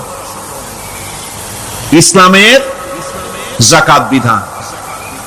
বইটি আপনারা সংগ্রহ করবেন মনে করে। এখন যাকাতের নিসাব আমি বললাম, এবার বলবো যাকাতের খাত। আমি যা বলতেছি এগুলি আমার বানানো নাকি? আল্লাহর কথা বলছি। কার কথা? আল্লাহর। যাকাত কোথায় কোথায় ব্যয় করবেন, কারে কারে দিবেন?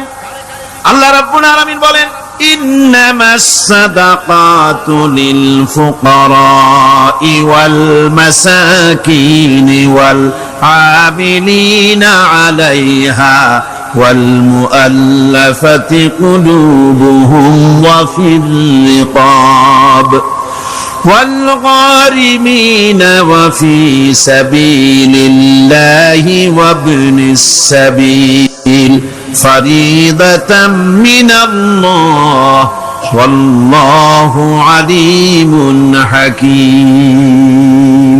সূরা তাওবার মধ্যে আল্লাহ পাক যাকাত কোথায় কোথায় দিবেন খাতগুলি আল্লাহ বলে দিচ্ছেন। কোন আলহামদুলিল্লাহ।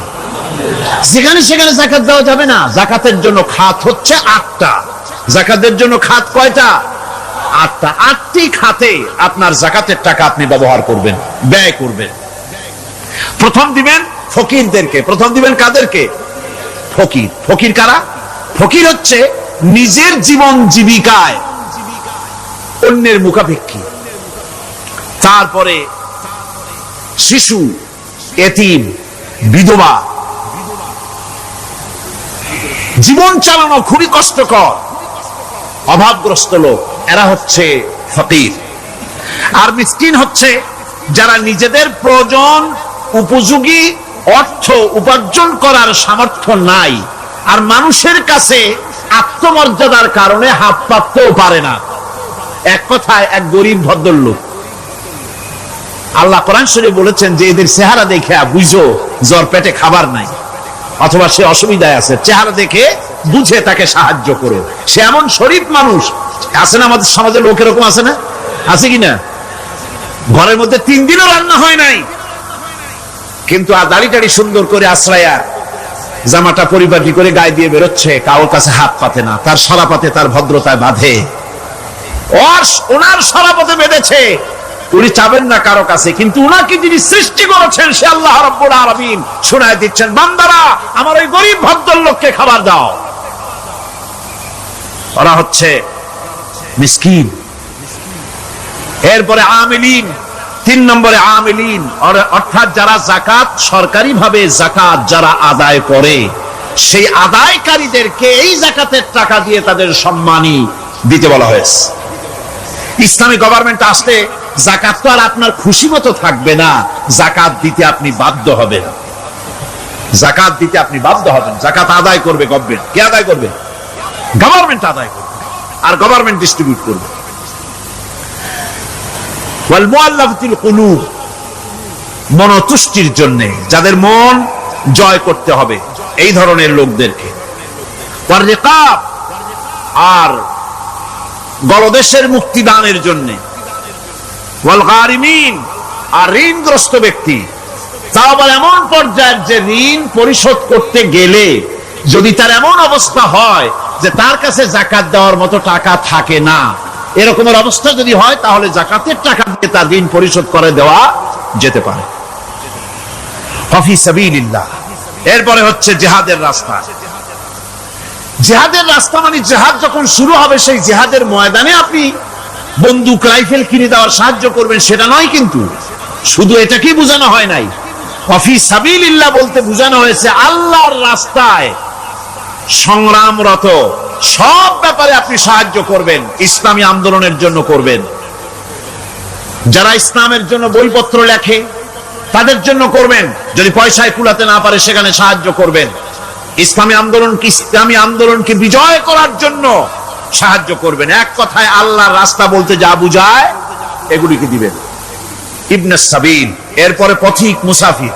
পথিক মুসাফির সে যদি বাড়িতে ধনী থাকে, ঢাকায় ধনী, কিন্তু চট্টগ্রামে এসে সর্বহারা হয়ে গেছে, টাকা পয়সা সব লুটপাট হয়ে গেছে, এখন বাড়ি ফেরার উপায় নাই, যাকাতের টাকা দিয়ে তাকে সাহায্য করা যেতে পারে।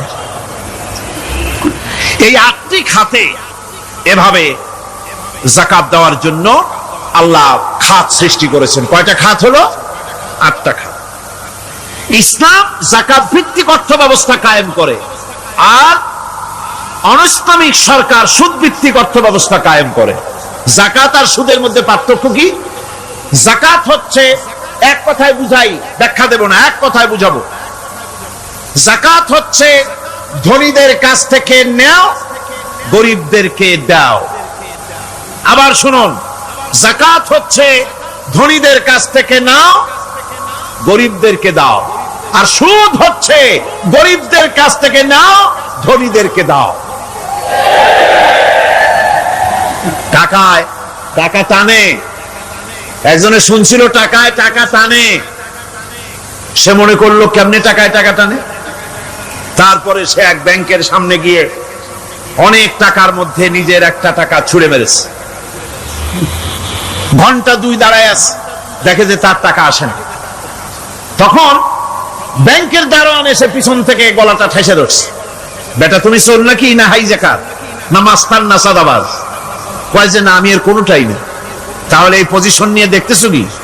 কয় যে আমি শুনছিলাম টাকায় টাকা টানে, সেজন্য আমার পকেটে একটা টাকা ছিল, ওই যে কেশিয়ার টাকাগুলি গুনতেছে ওইখানে মারলাম, দেখিনি টাকা, আমার টাকায় কিছু টাকা টাইমে আনে। এতক্ষণ দাঁড়ানো, আমার টাকা তো টানলই না, আমার যে একটা টাকা তাও আসে না। দারোয়ান বলছে, বেটা তুমি ঠিকই শুনেছো, টাকায় টাকা ঠিকই টানে, ওই অনেকগুলা টাকা তোমার একটা টাকারে এমন ভাবে টাইনিয়ে ধরছে, বাইরে আবার উপায় নাই। সুদভিত্তিক অর্থ ব্যবস্থায় গরিবরা এভাবে শোষিত হয়। শোষিত হয় কারা? গরিবরা। সিনেমা কারা বানায়? ধনীরা। শোষিত হয় কারা?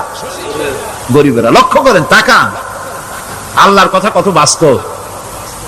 ধনীরা সিনেমা বানায়, শোষিত হচ্ছে গরিবেরা। রিক্সা চালায়, ঠেলা গাড়ি চালায়, মাথার ঘাম পায়ে ফেলেছে, পরিশ্রান্ত হয়েছে, বিকাল বেলায় সেই টাকা নিয়ে যাচ্ছে বাজার করতে।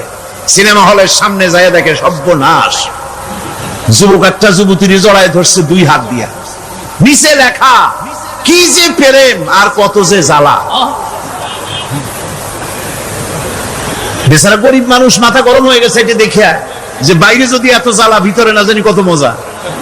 যে টাকা দিয়ে চাউল কিনতো সেই টাকা দিয়া টিকিট কিনে সিনেমায় ঢুকলো। এর মাথা ঘামানো পয়সাগুলি পাইলো কে? বড় লোকই পেল। বড় লোকেরা ব্যাংকে টাকা রাখে, গরিব মানুষেরা ব্যাংক থেকে টাকা লোন নেয়। কৃষি লোন নিল, গরু কিনলো, বীজ কিনলো, সার কিনলো। আকাশ থেকে বৃষ্টি হলো না, অনাবৃষ্টি, অতিবৃষ্টি, খরার কারণে ফসল হলো না। ব্যাংক কি তার লোন মাফ করবে? তার সুদ মাফ করবে? শেষ পর্যন্ত গরুটা বেচা মায়ের হাতের, বউ হাতের শেষ চুরি গাছা বিক্রি করে লোন পরিশোধ করলো। বড় লোকের টাকা ওখানে ছিল, ওই টাকায় আরো টাকা গিয়ে জমলো, আর গরিব ফতুর হয়ে গেল। এই জন্য আল্লাহ পাক বলেছেন সুদ হচ্ছে ওয়াহাল্লাল্লাহুল বায়আ ওয়া হাররামা রিবা। আল্লাহ পাক ব্যবসাকে করেছে হালাল, সুদকে করেছেন হারাম। এই সুদের মধ্যে 70টি গুনাহ, তার ছোট্ট গুনাহ হলো নিজের মায়ের সাথে জিনা করা। জোরে কর নাউযুবিল্লাহ। মায়ের সাথে জিনা করার চাইতে নিকৃষ্ট, এটা হলো ছোট গুনাহ। টের পাইছেন? এটাই হলো ছোট গুনাহ। তাহলে বড় গুনাহ কি? বড় গুনাহ হচ্ছে আল্লাহ আর তার রাসূলের সাথে যুদ্ধ করা। নাউযুবিল্লাহ পড়ে। সুতরাং এই সুদ ভিত্তিক অর্থ ব্যবস্থার, এই সুদ ভিত্তিক অর্থ ব্যবস্থাকে নির্মূল করে দিয়ে ইসলাম যাকাত ভিত্তিক অর্থ ব্যবস্থা কায়েম করেছিল, যার ফলে মানুষ খেয়ে পরে সুখে শান্তিতে বসবাস করেছে। চুরি নাই, ডাকাতি নাই, জেনা নাই, ব্যভিচার নাই, হত্যা নাই, ধর্ষণ নাই। এমন এক সময় এসেছিল কোরআনে কারিমের বরকতে, যাকাত ভিত্তিক অর্থনীতির বরকতে, এমন এক সময় এসেছিল ময়দানে ঢোল পিটানো হতো বাজারে বাজারে, যাকাত কে নেবে, যাকাত কে নেবে, যাকাত কে নেবে। একজন মানুষও খুঁজে পাওয়া যায় নাই যে বলবে যাকাত আমার দরকার। গল্প করলাম? এটা কি গল্প? বাস্তব। হযরত ওমর বিন আব্দুল আজিজ রাহমাতুল্লাহ আলাইহির জামানায় সদকার টাকা নিয়ে 3টি দিন একজন ঘুরেছেন গ্রামে গ্রামে, ময়দানে ময়দানে। একটা গরিব খুঁজতেছেন সদকার টাকা দেবে, গরিব খুঁজে পাওয়া যায় না। ক্লান্ত শ্রান্ত হয়ে মরুদ্যানের ভিতরে আরাম করতেছেন। এমন সময় দেখতে পেলেন সেখানে আরেকটা লোক আসছে, ধুলা মলিন বড় একটা বস্কা তার সাথে। এই লোকটি তার কাছে গিয়ে বলছে, ভাই আল্লাহ আপনারে আমারে মিলাই দিছে, 3 দিন পর্যন্ত ঘুরেছি কিছু সদকার টাকা নিয়া, এত বড় দেশের এত জায়গা ঘুরলাম, একটা গরিব পাই নাই যে তারে দেব, আল্লাহ আপনারে মিলাই দিছে, নেন এই টাকাগুলা। কয় যে তোমার মাথা খারাপ না স্কুল উঠিলা? তুমি কি মনে করছো আমার এই বস্কার মধ্যে ছেঁড়া খাতা? তোমার টুপলায় যে টাকা আছে আমার বস্তায় তার থেকে অনেক বেশি টাকা আছে। তুমি ঘুরতেছো 3 দিন, আমি ঘুরতেছি সপ্তাহকাল, একটা ভিক্ষুক পাই নাই। এটা কিসের বরকতে? ইসলামী অর্থনীতির বরকতে। যখন কিসের বরকতে? কপাল পোড়া জাতি, কপাল পোড়া জাতি। সেই বরকতপূর্ণ সমাজ ব্যবস্থার দিকে না গিয়ে কোন নেতা কোন নেত্রী কি কইল সেদিকে দৌড়ায়, সেদিকেই দৌড়ায় পাগলের মতো। হেমিলেনের বংশীবাদক বাঁশি বাজায় চললো, আর ইঁদুর বাঁদর সব পিছনে ছুটলো। এর কোন মানে হয় না। বন্ধুগণ, আল্লাহ রাব্বুল আলামিন এই যাকাত ব্যবস্থার মাধ্যমে বিরাট পরিবর্তন এনে দিয়েছিলেন। এটি আল্লাহ পাকের একটি বিশাল নিয়ামত। এই নিয়ামত আল্লাহ পাক ইসলামী রাষ্ট্রকে দান করেছেন। আর যাকাতেই বরকত। হালালে বরকত হয়, হারামে তো আর বরকত হয় না। কথা ঠিক কিনা কর? এখন আল্লাহর রাহে যে আপনি খরচ করবেন, সেই খরচ করার জন্য আল্লাহ রাব্বুল আলামিন কয়েকটা মূলনীতি দিয়েছেন। কিভাবে, কি মন মানসিকতা নিয়ে খরচ করবেন। খরচ করলেই কিন্তু সওয়াব হবে না।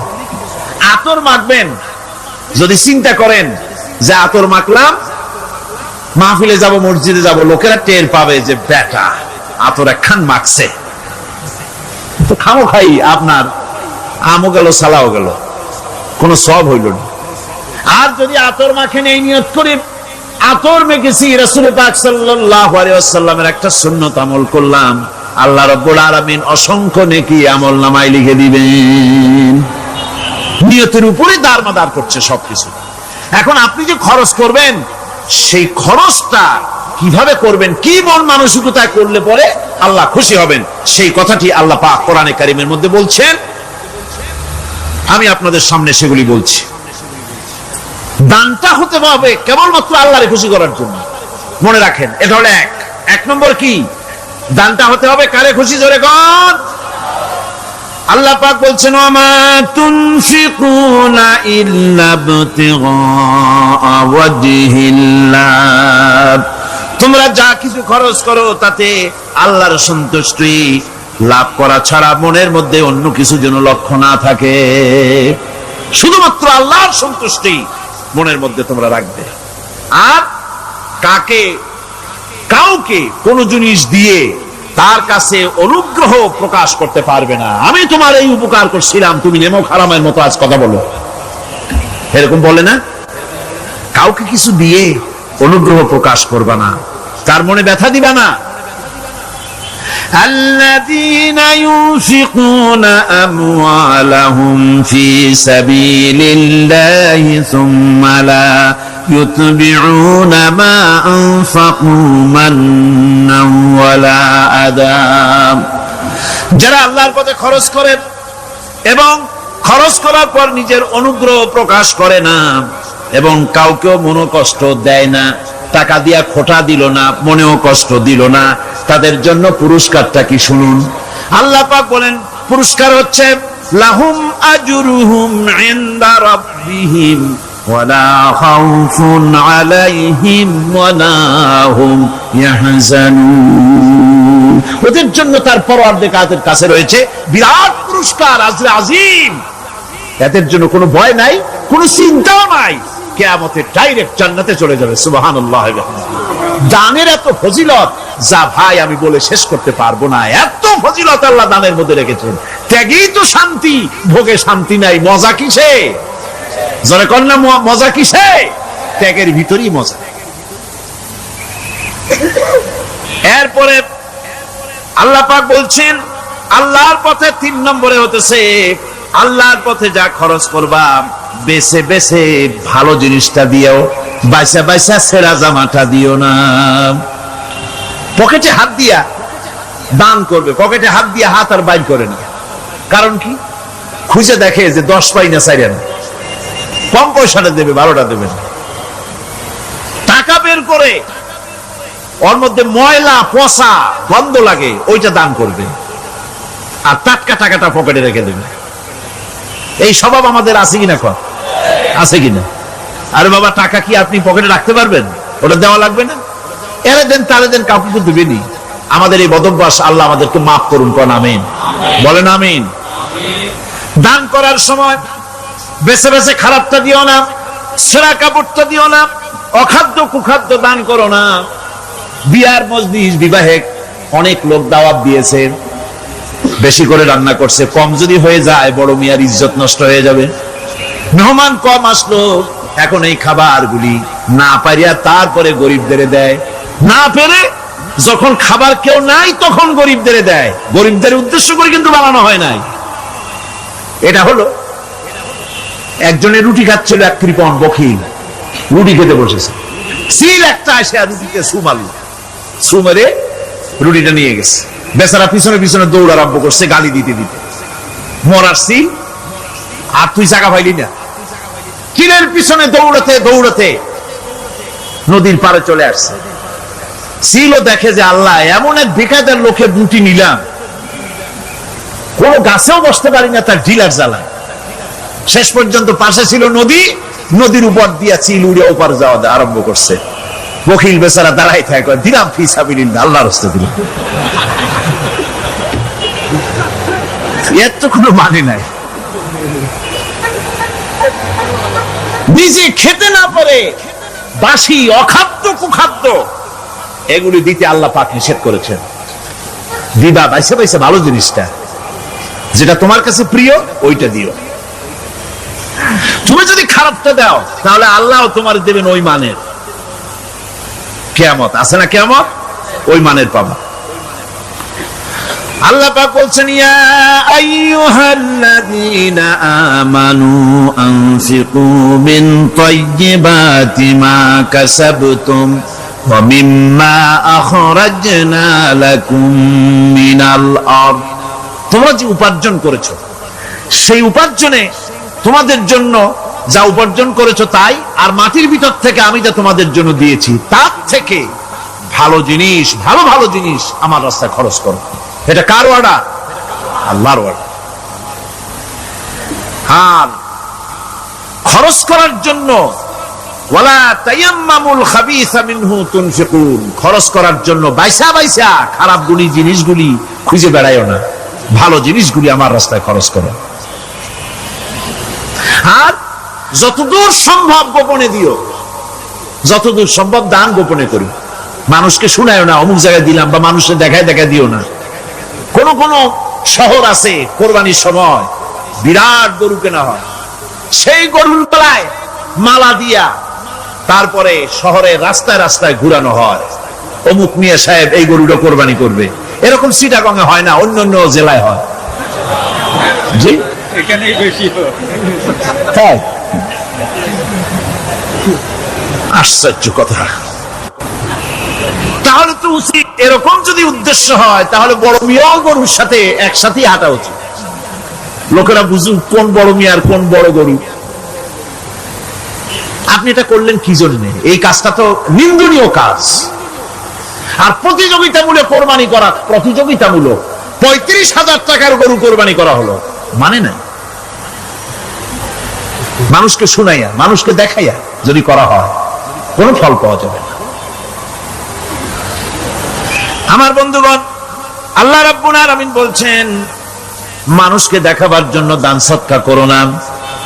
ইন তুবদুস সাদাকাতি ফানি'ম্মা হিয়া ওয়া ইন তুখফুহা ওয়া তু'তুহাল ফুকারা ফাহুয়া খায়রুল লাকুম ওয়া ইউকাফফিরু আনকুম মিন সাইয়্যাতিকুম। প্রকাশ্যভাবে খরচ করলে তা ভালো, আল্লাহ পাক বলছেন প্রকাশ্যভাবে খরচ করলে তা ভালো, কিন্তু গোপনে দান করা সবথেকে উত্তম। তবে প্রকাশ্যে দান করতে গিয়ে যদি এটা এই জন্য হয় যে আমি দিলে পরে আরো একজন উৎসাহিত হয়ে যাবে, সমাজ কল্যাণ পরিষদের এত বড় বিশাল মাহফিল, 16 লক্ষ টাকা খরচ হবে, দিলাম আমি 1 লাখ টাকা, এটা শুনাইয়া বলার পর আমার কথা শুনিয়া আরো যাদের টাকা আছে তারা হয়তো 2 লাখ দেবে, এই চিন্তা করে যদি তারগিবের জন্য, উৎসাহ প্রদানের জন্য, ইন্সপিরেশনের জন্য যদি হয়, এই নিয়ত হলে ক্ষতি নেই। কিন্তু সর্বাবস্থায় দানটা গোপন হয় ভালো। আল্লাহ পাক বলেন, গোপনে যদি তুমি দান করো তাহলে আমি রব্বুল আলামিন ওই গোপন দানের বিনিময় তোমার সমস্ত গোপনীয় গুনাহগুলি আমি রব্বুল আলামিন মাফ করে দেব। তোমার গোপন গুনাহগুলি মাফ করে দেব। 5 নম্বরে হচ্ছে নির্বোধ আর অজ্ঞ লোকদেরকে প্রয়োজনের অতিরিক্ত টাকা দিবা না। দেখেন ইসলামের কি সুন্দর বিধান। বোকা, নির্বোধ, অজ্ঞ আছে না সমাজে? তুমি মহব্বতে, আল্লাহর মহব্বতে ওর লাগে 500 টাকা দিয়ে দিলা 5000 টাকা, এ তো সর্বনাশ করে ফেলাবে। সে তো খারাপ টাকায় তা ব্যয় করবে। এই জন্য অজ্ঞ লোকদেরকে, নির্বোধ লোকদেরকে প্রয়োজনের অতিরিক্ত দিতে আল্লাহ নিষেধ করেছেন। তবে আল্লাহর ইচ্ছা হচ্ছে এই যে যত বড় পাপী হোক আর যত বড় খোদাদ্রোহী হোক না কেন, প্রত্যেকের খাওয়া পড়া, শিক্ষা, চিকিৎসা গ্যারান্টি দিতে হবে। সুবহানাল্লাহ। কোন এর নাম তো আল্লাহ। এর নাম কি? আল্লাহ পাক, যার ভেতরে কোনো কার্পণ্যতা নাই। আল্লাহরে মানলেও আল্লাহ খাইতে দেন, না মানলেও দেন, সকলকেই দেন সমভাবে।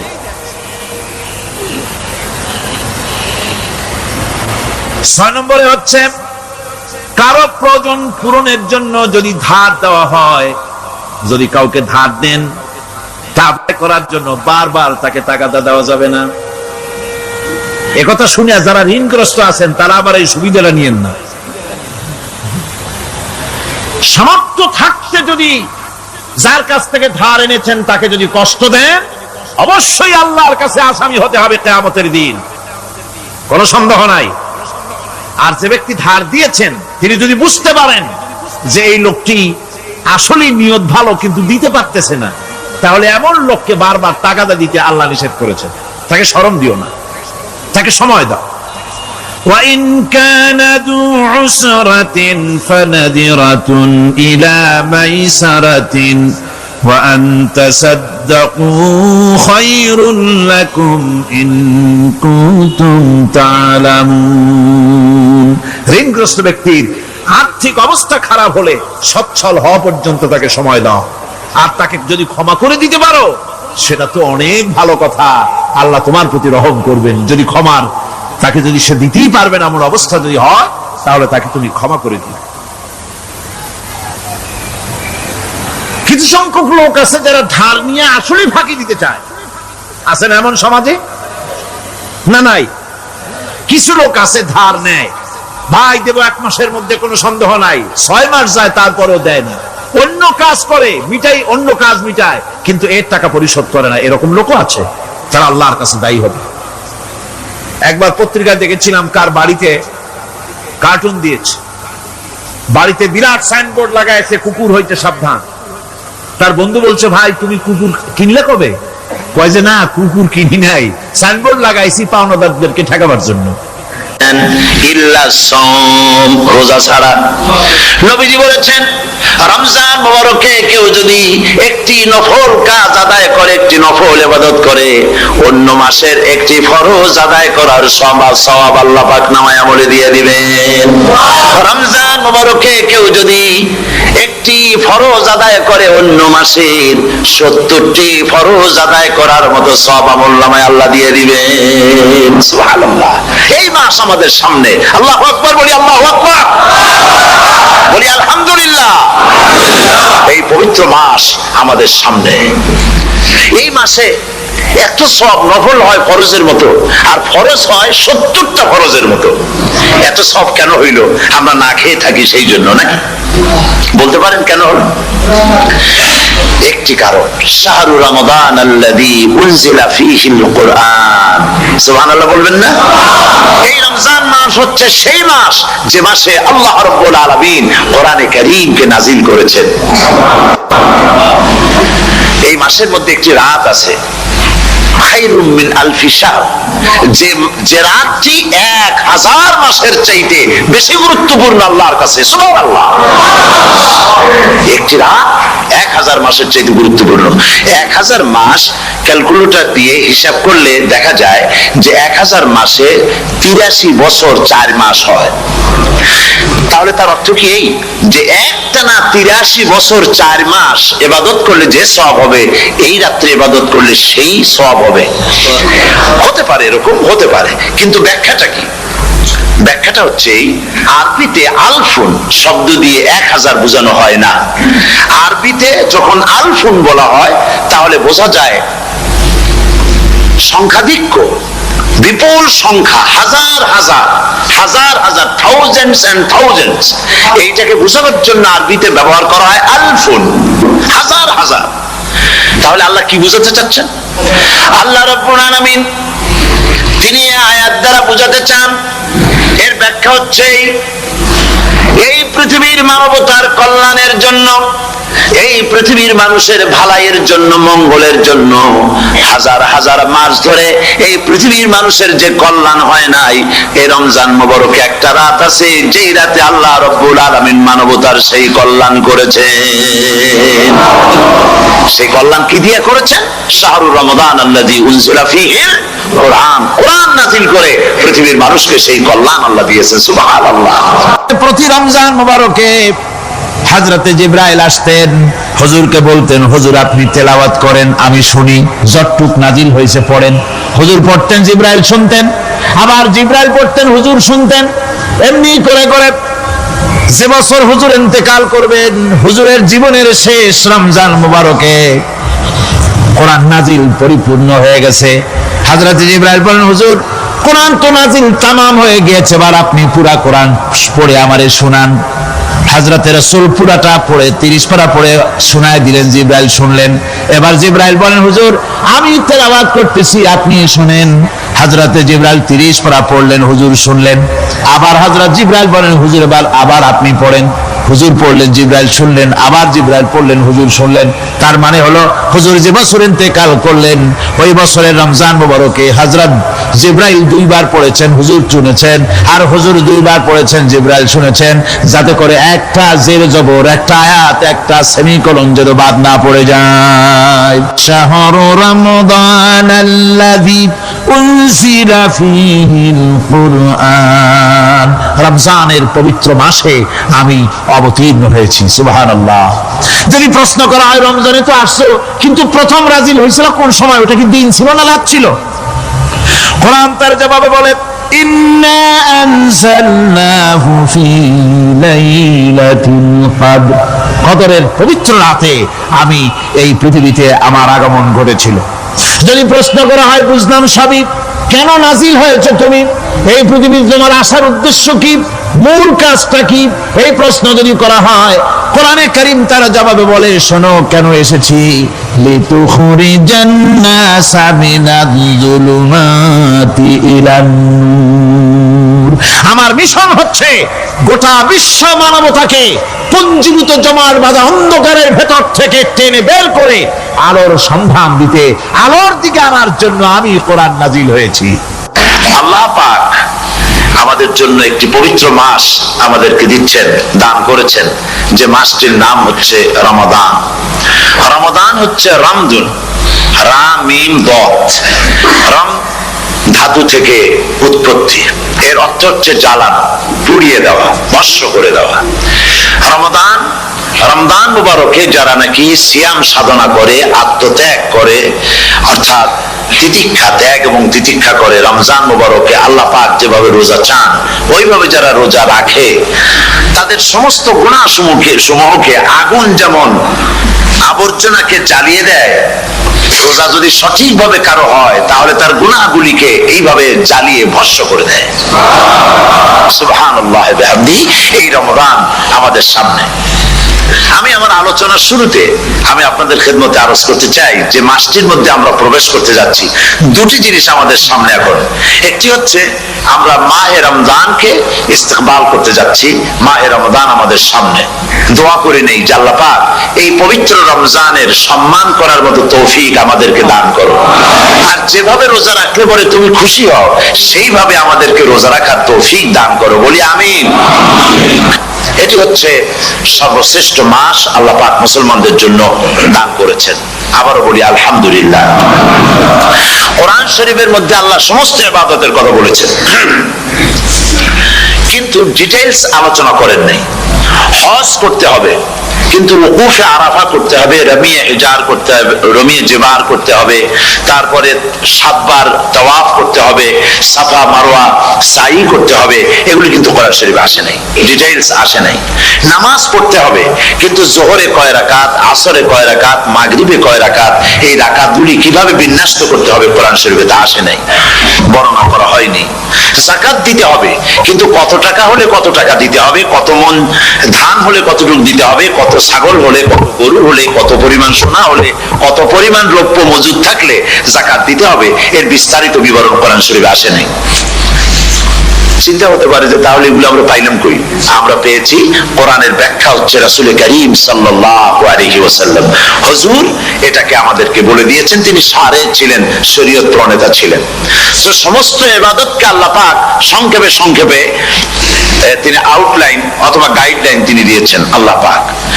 রমজান মুবারক হচ্ছে একমাত্র ইবাদত যে রমজান সম্পর্কে আল্লাহ পাক ডিটেইলস পূর্ণ একটি রুকুন আল্লাহ পাক আলোচনা করেছেন। সুবহানাল্লাহ। রোজা শুরু করবেন কোনখান থেকে, শেষ করবেন কোথায় গিয়ে, সফরে প্লেনে যখন চলবেন তখন আপনার রোজার অবস্থা কি হবে, যদি দেশে যান তখন কি হবে, অসুস্থ হলে কি হবে, কিভাবে রোজা রাখবেন, কিভাবে রোজা ভাঙবেন, তারপরে কখন শুরু হবে, কখন কি হবে ইত্যাদি বিস্তারিত বিবরণ। রোজার মতো করে এত অন্য কোন ইবাদতের ব্যাপারে আল্লাহ এতটা বলেন নাই যতটা বলেছেন রোজার ব্যাপারে। তাহলে নিশ্চয়ই বুঝতে পারছেন রোজাটা অত্যন্ত গুরুত্বপূর্ণ ইবাদত। সবটাই গুরুত্বপূর্ণ, কিন্তু রোজাটা আল্লাহর কাছে বেশি গুরুত্বপূর্ণ। সুবহানাল্লাহ। আচ্ছা, বেশি গুরুত্বপূর্ণ কেন সে কথা কি বলবো? অবশ্যই বলবো। বেশি গুরুত্ব এই কারণে, আল্লাহ পাক বলেছেন, এটা হচ্ছে হাদিসে কুদসি, আল্লাহ পাক বলেছেন আস-সাওমু লি ওয়া আনা আজজি বিহি। অন্য রিওয়ায়াতে এসেছে ওয়া আনা উজজা বিহি। আস-সাওমু লি, রোজা হলো আমার জন্য। কে বলতেছেন বলুন তো? আল্লাহ পাক বলছেন রোজা হচ্ছে আমার জন্য, রোজার পুরস্কার আমি দেব। অন্য বর্ণনায় এসেছে রোজা আমার জন্য আর রোজাদারের পুরস্কার আমি আল্লাহ নিজেই পুরস্কার। সুবহানাল্লাহ, সুবহানাল্লাহ। তাহলে প্রশ্ন আসে, আল্লাহ পাক বলছেন রোজা আমার জন্য, আস-সাওমু লি। আল্লাহ তো এই কথা কোথাও বলেন না আস-যাকাতু লি, আস-সালাতু লি, আল-হাজ্জু লি। রোজা আমার কি বলে, যাকাত আমার জন্য, হজ আমার জন্য, নামাজ আমার জন্য, এই কথা কিন্তু আল্লাহ বলেন নাই। অবশ্যই আমরা যাকাত হোক, নামাজ হোক, হজ হোক কার জন্য করি? আল্লাহর জন্য করি। রমজানের ব্যাপারে আল্লাহ খাস করেছেন যে আস-সাওমু লি, রোজা আমার জন্য। এই কথাটার অর্থ কি, তাৎপর্য কি, ব্যাখ্যা কি, সিগনিফিকেন্স কি? এর সিগনিফিকেন্স হচ্ছে এই যে প্রত্যেকটা ইবাদতের দুটি ধরন আছে। কয়টা ধরন বলুন তো? দুটি ধরন। একটি ধরন হচ্ছে বাহ্যিক আর একটা হচ্ছে আভ্যন্তরীণ। প্রত্যেকটা ইবাদতের দুটি দিক আছে, একটা মানুষকে দেখানো আর একটা ভেতরের। যেমন নামাজ, একটি লোক নামাজ পড়ে না, কিন্তু এমন একটা সমাবেশের মধ্যে পড়ে গেছে সবাই নামাজ পড়ে। এখন আমি যদি নামাজ না পড়ি তাহলে লোকে বলবে কি? তখন উযু আছে কি না আছে দাঁড়ায় গেল আল্লাহু আকবার। তাহলে দেখা গেল নামাজ আল্লাহর জন্য পড়ে, আবার মানুষের জন্য দেখাবার জন্য করে। যাকাত এটা দেয় মানুষে, তার নিয়তটাকে আল্লাহ পাক ভালো জানেন। কিন্তু কিছু লোক তেমন আছে যাকাতের নামে লুঙ্গি, আমাদের দেশে আছে, এখানে কি করে আমি জানি না, লুঙ্গি শাড়ি কিনে তারপরে বাড়িতে সব জমা করে এরপরে গরিবদের দাওয়াত দেয় এবং সকলকে দেখায় এভাবে লুঙ্গি দিল, শাড়ি দিল, লোকেরা দেখলো যে যাকাত দিল, খুব যাকাত দিয়েছে। কোরবানির ব্যাপারে এভাবে বিরাট একটা গরু কিনলো, কিনে মানুষকে দেখাইলো। চট্টগ্রামে আছে সবচেয়ে বড় দামের গরু একটা কিনে গরুর গলায় মালা একটা পরাইয়া তারপরে শহর ঘুরায়। এখন অবশ্য এটা কমে গেছে আগের থেকে অনেক। মানুষ দেখুক যে অমুকে এই গরুটা কোরবানি করেছে। এটা কি কোরবানির জন্য হলো না মানুষকে দেখাবার জন্য হলো? হজ, টাকা আছে, লোকেরা বলবো কি যে এত টাকার মালিক তাও হজে যায় না, সুতরাং যাই একটু হজ করে আসি। তাহলে হজ করা গেল, আবার মানুষকে দেখাবার জন্য করলো। দুটি জিনিস আছে। কিন্তু একমাত্র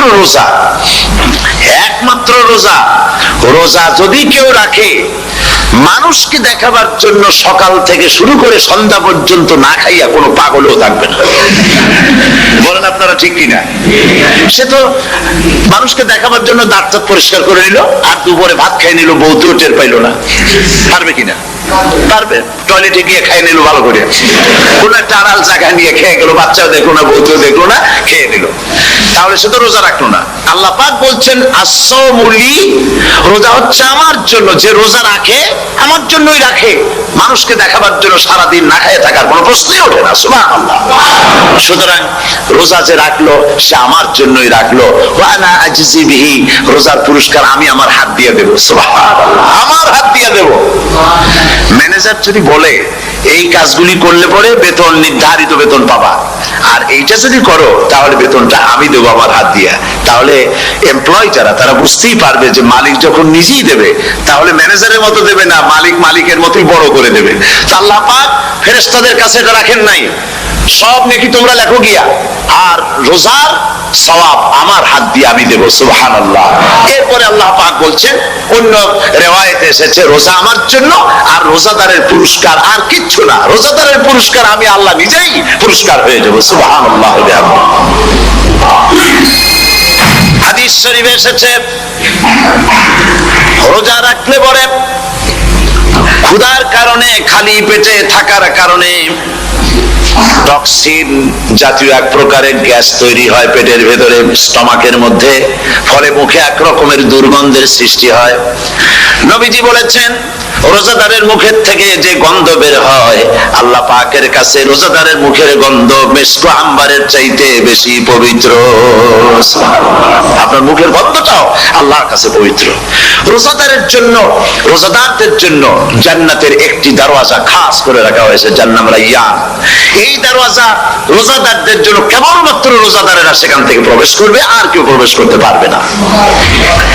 এই রোজাদারদের সম্পর্কে আল্লাহ পাক বলেছেন, হাদিস শরীফে এসেছে, বুখারী শরীফের হাদিস, রাসূল করিম সাল্লাল্লাহু আলাইহি ওয়াসাল্লাম বলেছেন লিসাইমে ফারহাতান, ফারহাতুন ইনদা ফিতরিহি ওয়া ফারহাতুন ইনদা লিকাই রাব্বিহি। রোজাদারের জন্য দুইটা খুশি। কয়টা খুশি বলুন তো? কে বলছেন? আল্লাহ রাসূল বলছেন রোজাদারের জন্য দুইটা খুশি। লিসাইমে ফারহাতান, দুটি খুশি। ফারহাতুন ইনদা ফিতরিহি, একটা খুশি হচ্ছে ইফতারের সময়। এই ফিতরিহিতে, এই ফিতরিহি দুটি কথা, এই একটি কথার দুটি ব্যাখ্যা হয়। একটা হচ্ছে ইফতারের সময়, ইফতারের কথা বলা হয়েছে, আর ঈদের কথাও এর মধ্যে বলা হয়েছে। ইফতারের সময় হলো একটা খুশি, আর একটা খুশি হচ্ছে ইনদা লিকাই রাব্বিহি, যখন রোজাদারের সঙ্গে আল্লাহ পাক দেখা করবেন তখন হবে আরেকটা খুশি। তার মানে হচ্ছে রোজাদারদের সঙ্গে স্পেশাল আল্লাহ রাব্বুল আলামিন সাক্ষাৎকারের ব্যবস্থা করবেন। সুবহানাল্লাহ। তাহলে দুটি জিনিস হলো, একটা হলো ইফতারের জন্য দুটা, রোজাদারের জন্য দুটা খুশি, একটা হলো ইফতারের সময়, আর একটা হচ্ছে আল্লাহর সঙ্গে যখন দেখা করবে। তো ইফতারের যে খুশিটা, এই খুশি রোজাদার ছাড়া কেউ বুঝবে না। ইফতার সারাদিন রোজা রাখার পর সামনে পেঁয়াজি, বেগুনি, সালাদ, তরমুজ, মিষ্টি, তারপরে আম্বালা সুইট মিটের নানান রকমের মিষ্টি, এরপরে মুড়ি, কত কিছু সব সামনে নিয়ে বসে আছে। দেখছেন অবস্থা? সমস্ত কিছু সামনে বসা, ঘড়ির দিকে তাকানো। আপনি যদি 5 মিনিট আগে খান, ফেরেশতা এসে মুখের উপর থাপ্পড় মারবে, বেটা খাইলি কেন? বলবে কেউ? বলবে না। কোন ফেরেশতা লাঠি নিয়ে দাঁড়ায় আছে? দাঁড়ায় নাই, কিন্তু আপনি খাচ্ছেন না কেন? সুবহানাল্লাহ, সুবহানাল্লাহ বলবেন না? অন্তত 1500 বছর আগে আল্লাহ রাব্বুল আলামিন নির্দেশ করে রেখেছেন, সূর্য সাদা হওয়া থেকে, পূর্ব দিগন্ত সাদা হওয়া থেকে শুরু করে পশ্চিম দিগন্তে যখন কালো রেখা দেখা দেবে, যখন মাগরিব হয়ে যাবে, সূর্যাস্ত যাবে, ততক্ষণ পানাহার আর স্ত্রী সম্ভোগ থেকে বিরত থাকো। 1500 বছর আগের আল্লাহ রাব্বুল আলামিনের এই নোটিশ কিভাবে কার্যকরী হচ্ছে উম্মতের মধ্যে, মুসলমানদের ভেতরে। খাবার সামনে আছে, পিপাসা লেগেছে, এখন তো পিপাসা লাগে না, খুব ঠান্ডার সময়, এখন রোজা রাখতে খুব মজা হবে, তাই না? খুব মজার রোজা। কিন্তু এই রোজা যখন জুন মাস আর জুলাই মাসে আসবে, তখন টের পায় মানুষ রোজা কাকে বলে। প্রচন্ড পিপাসা, সামনে সব খাবার পড়ে আছে, একটা খাবারের দিকে রোজাদারের হাত যায় না, ঘড়ির দিকে তাকায় আর চুপ করে বসে বসে আল্লাহর জিকির করতে থাকে। আল্লাহ কয় ফেরেশতারা, দেখ এই বান্দা বানাইতে নিষেধ করছিলি। সুবহানাল্লাহ। আল্লাহ খুশি হয়ে যান। রোজাদার অপেক্ষা করতে থাকে, ঠিক যখন কাটায় সময়টা এসে গেছে, তখন আল্লাহর নাম করে খুরমা দিয়ে, পানি দিয়ে ইফতার শুরু করে দিল। আল্লাহ পাক খুশি হয়ে গেলেন। এই যে ইফতার, সারাদিন রোজা রেখে ইফতার করায় যে মজা, রোজা রাখলো না এরকম লোকেরাও কিন্তু ইফতার করে না? পুরান ঢাকায় আছে, ঢাকার তো কয়েকটা এলাকা আছে, পুরান ঢাকার লোকেরা নাকি বলে যে, যারা রোজা রাখে না তারা বলে যে রোজা না রাখে একরকম পাপ করছি, আর ইফতার না করে কবিরা গুনাহ করবো নাকি? ইফতার তো করাই লাগবে। তো খুব মজা করে ইফতার করে তারা। তো সারাদিন রোজা রেখে পেঁয়াজি, ছোলা, বুট, মুড়ি খাওয়ায় যে মজা, সারাদিন ভাত খাইয়া তারপরে ইফতারে শরীক হওয়া, ছাগলে ঘাস খাইলে যেমন লাগে ওইরকম তার মুখে লাগে, এই মজা পাবে না। রোজাদারের যে মজা লাগে সেই মজা সে পাবে না। সারা মাস রোজা থাকার পর, আল্লাহর হুকুম মেনে সারা রাত রোজা রাখার পর, তারপরে ঈদের দিনে জামা কাপড় পরিষ্কার করে, শেরওয়ানি গায়ে লাগাইয়া, পাঞ্জাবি পরে, আতর মেখে, এরপরে ঈদের জামাতে যখন দাঁড়ায় যায়, সে যে মজা পায়, সারা মাস রোজা রেখে ঈদের জামাতে গিয়ে সে যে মজা পায়, যে রোজা রাখলো না, ঈদের দিনে খুব জামা, পাজামা, সেন্ট এগুলো মেখে টেকে প্রথম কাতারে গিয়ে দাঁড়ায় গেছে, ও সেই মজা পাবে না। ওর মনের মধ্যে একটা চোর চোর ভাব থেকেই যায়। সে মনে মনে ভাবে এই জামাত আমার না, জোর করে আসছি, এখানে দাঁড়াবার যোগ্যতা আমার নাই। মনের মধ্যে সে একটা অপরাধী ফিল করে, সে ফিল করতে থাকে। সুতরাং রোজাদারের জন্য দুইটা খুশি, একটা হচ্ছে ইফতারের সময়, আর একটা খুশি হবে যখন আল্লাহ তাদেরকে দেখা দেবেন। সুবহানাল্লাহ। এই রোজা আল্লাহ পাক দান করেছেন। আচ্ছা, কি জন্য রোজা আমাদের দিলেন? এই জন্য দিয়েছেন যে একটা মাস পৃথিবীর মুসলমানরা না খেয়ে থাকুক দিনের বেলায়, ওই না খেয়ে থাকা যে খাবারগুলি বাঁচবে, এগুলি আল্লাহ অন্য কোন এলাকার মানুষদের খাওয়াবেন নাকি? এই জন্য করেছেন রোজা, এই জন্য করেন নাই। রোজার ফজিলত আল্লাহর নবী বলেছেন, রমজান মুবারকের এত ফজিলত, মানুষ যখন কোন ইবাদত করে আল্লাহ পাক সেই ইবাদতের নেক আমলের সওয়াব 10 থেকে শুরু করে 700 পর্যন্ত বাড়ায় দেন। 10 থেকে শুরু করে 700 করে 700 বাড়ায় দেন, ইল্লা সাওম, রোজা ছাড়া। নবীজি বলেছেন, রমজান মুবারকে কেউ যদি একটি নফল কাজ আদায় করে, একটি নফল ইবাদত করে, অন্য মাসের একটি ফরজ আদায় করার সওয়াব আল্লাহ পাক নামায়ে আমলে দিয়ে দিবেন। রমজান মুবারকে কেউ যদি একটি ফরজ আদায় করে, অন্য মাসের 70টি ফরজ আদায় করার মতো সওয়াব আমলনামায় আল্লাহ দিয়ে দিবেন। সুবহানাল্লাহ। এই মাস আমাদের সামনে, আল্লাহু আকবার বলি, আল্লাহু আকবার বলি, আলহামদুলিল্লাহ। এই পবিত্র মাস আমাদের সামনে, এই মাসে এত সব নফল হয় ফরজের মতো, আর ফরজ হয় 70টা ফরজের মতো। এত সব কেন হইল? আমরা না খেয়ে থাকি সেই জন্য নাকি? বলতে পারেন কেন হলো? একটি কারণ, শাহরু রমাদান আল্লাযী উনজিলা ফীহিল কুরআন। সুবহানাল্লাহ বলবেন না? এই রমজান মাস হচ্ছে সেই মাস যে মাসে আল্লাহ রাব্বুল আলামিন কোরআনে কারীমকে নাযিল করেছেন। এই মাসের মধ্যে একটি রাত আছে, খায়রুম মিন আলফি শাহর, যে রাতটি 1000 মাসের চাইতে বেশি গুরুত্বপূর্ণ আল্লাহর কাছে। সুবহানাল্লাহ।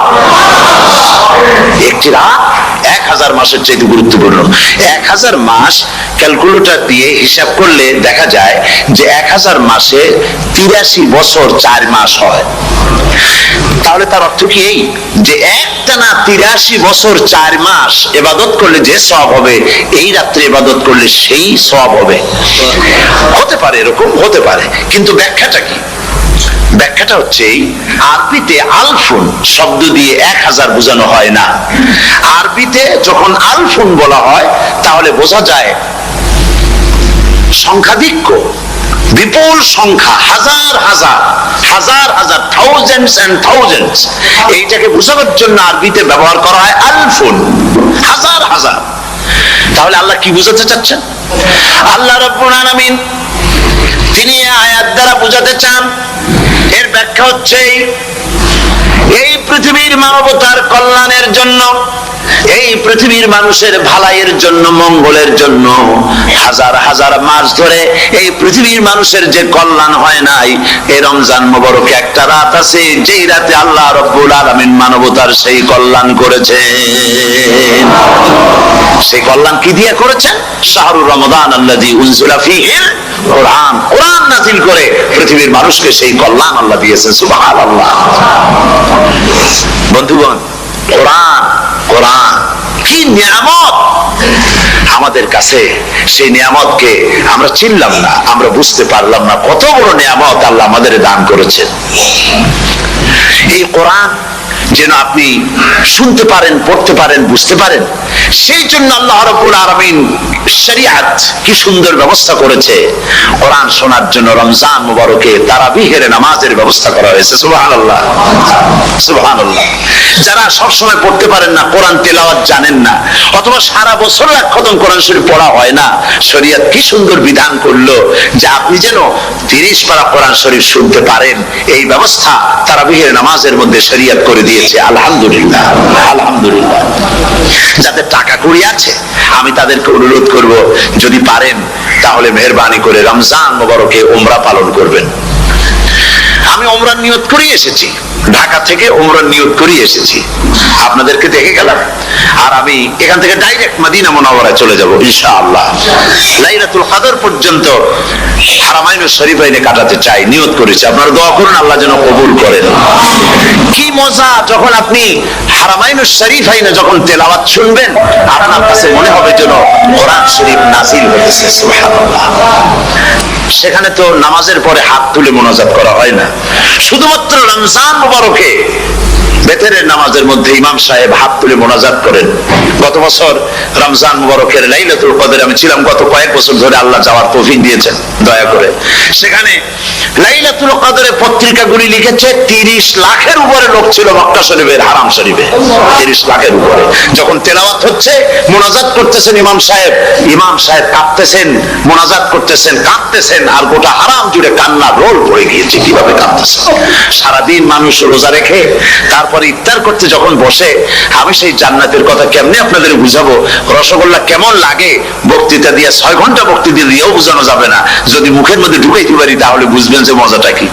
এটা তো আমি বুঝাইতে পারবো না কি মজাটা লাগে। সারাদিন রোজা রাখার পর সমস্ত লক্ষ লক্ষ মুসল্লিরা বসে আছে মক্কা শরীফে, কাবা শরীফ সামনে, এখানে বসে আছে। রোজাদারের সামনে আছে জমজমের পানি আর মদিনা মুনাওয়ারার কোরবা, আল্লাহর ঘর সামনে। জান্নাতের থেকে আর কাকে বলে! সুবহানাল্লাহ। আর মসজিদে নববীর ভিতরে মদিনার আকর্ষণ কাশাস আলাদা। মদিনা শরীফের আপনাকে যদি পাইয়া যায় কোন আরব, কোন মাদানী, আপনারা ছাড়বেই না, আদর করে পাশে বসাবে, তোমারে আমি এই জিনিস খাওয়াবো, এইটা দিয়ে ইফতার করাবো, আমার কাছ দিয়ে তুমি উঠতেই পারবা না, আপনাকে জোর করে বসাই দিবে। মসজিদে নববীতে রিয়াদুল জান্নাহ রাসূল করিম সাল্লাল্লাহু আলাইহি ওয়াসাল্লামের কবর শরীফের কাছে বসে আপনি ইফতার করতেছেন, কত বড় নসিব! সেই জন্য আমি বলি, হলিডে করার জন্য আমেরিকা, সিঙ্গাপুর, হাবিজাবি এই সমস্ত ঘুরে কোনো লাভ নাই। হলিডে করতে চান, রমজান মুবারকে চলে যান হারামাইনুশ শরীফাইন, মদিনা আল মুনাওয়ারা, মক্কা আল মুকাররমা। কপাল খুলে যাবে, জিন্দেগীর সমস্ত গুনাহ খাতা আল্লাহ পাক মাফ করে দিবেন। রাসূল করিম সাল্লাল্লাহু আলাইহি ওয়াসাল্লাম বলেছেন, রমজান মুবারকে যে উমরা করলো সেজন্য হজ আদায় করলো। সুবহানাল্লাহ। অন্য রিওয়ায়াতে এসেছে, যে ব্যক্তি রমজান মুবারকে উমরা করলো সেজন্য আমার সাথে হজ আদায় করলো। সুবহানাল্লাহ। তো বলতেছিলাম যে কোরআনে কারীম হচ্ছে একটি বিরাট নিয়ামত। এই নিয়ামত শোনানো হয় রমজান মুবারকে। আমি এবার এসে খুব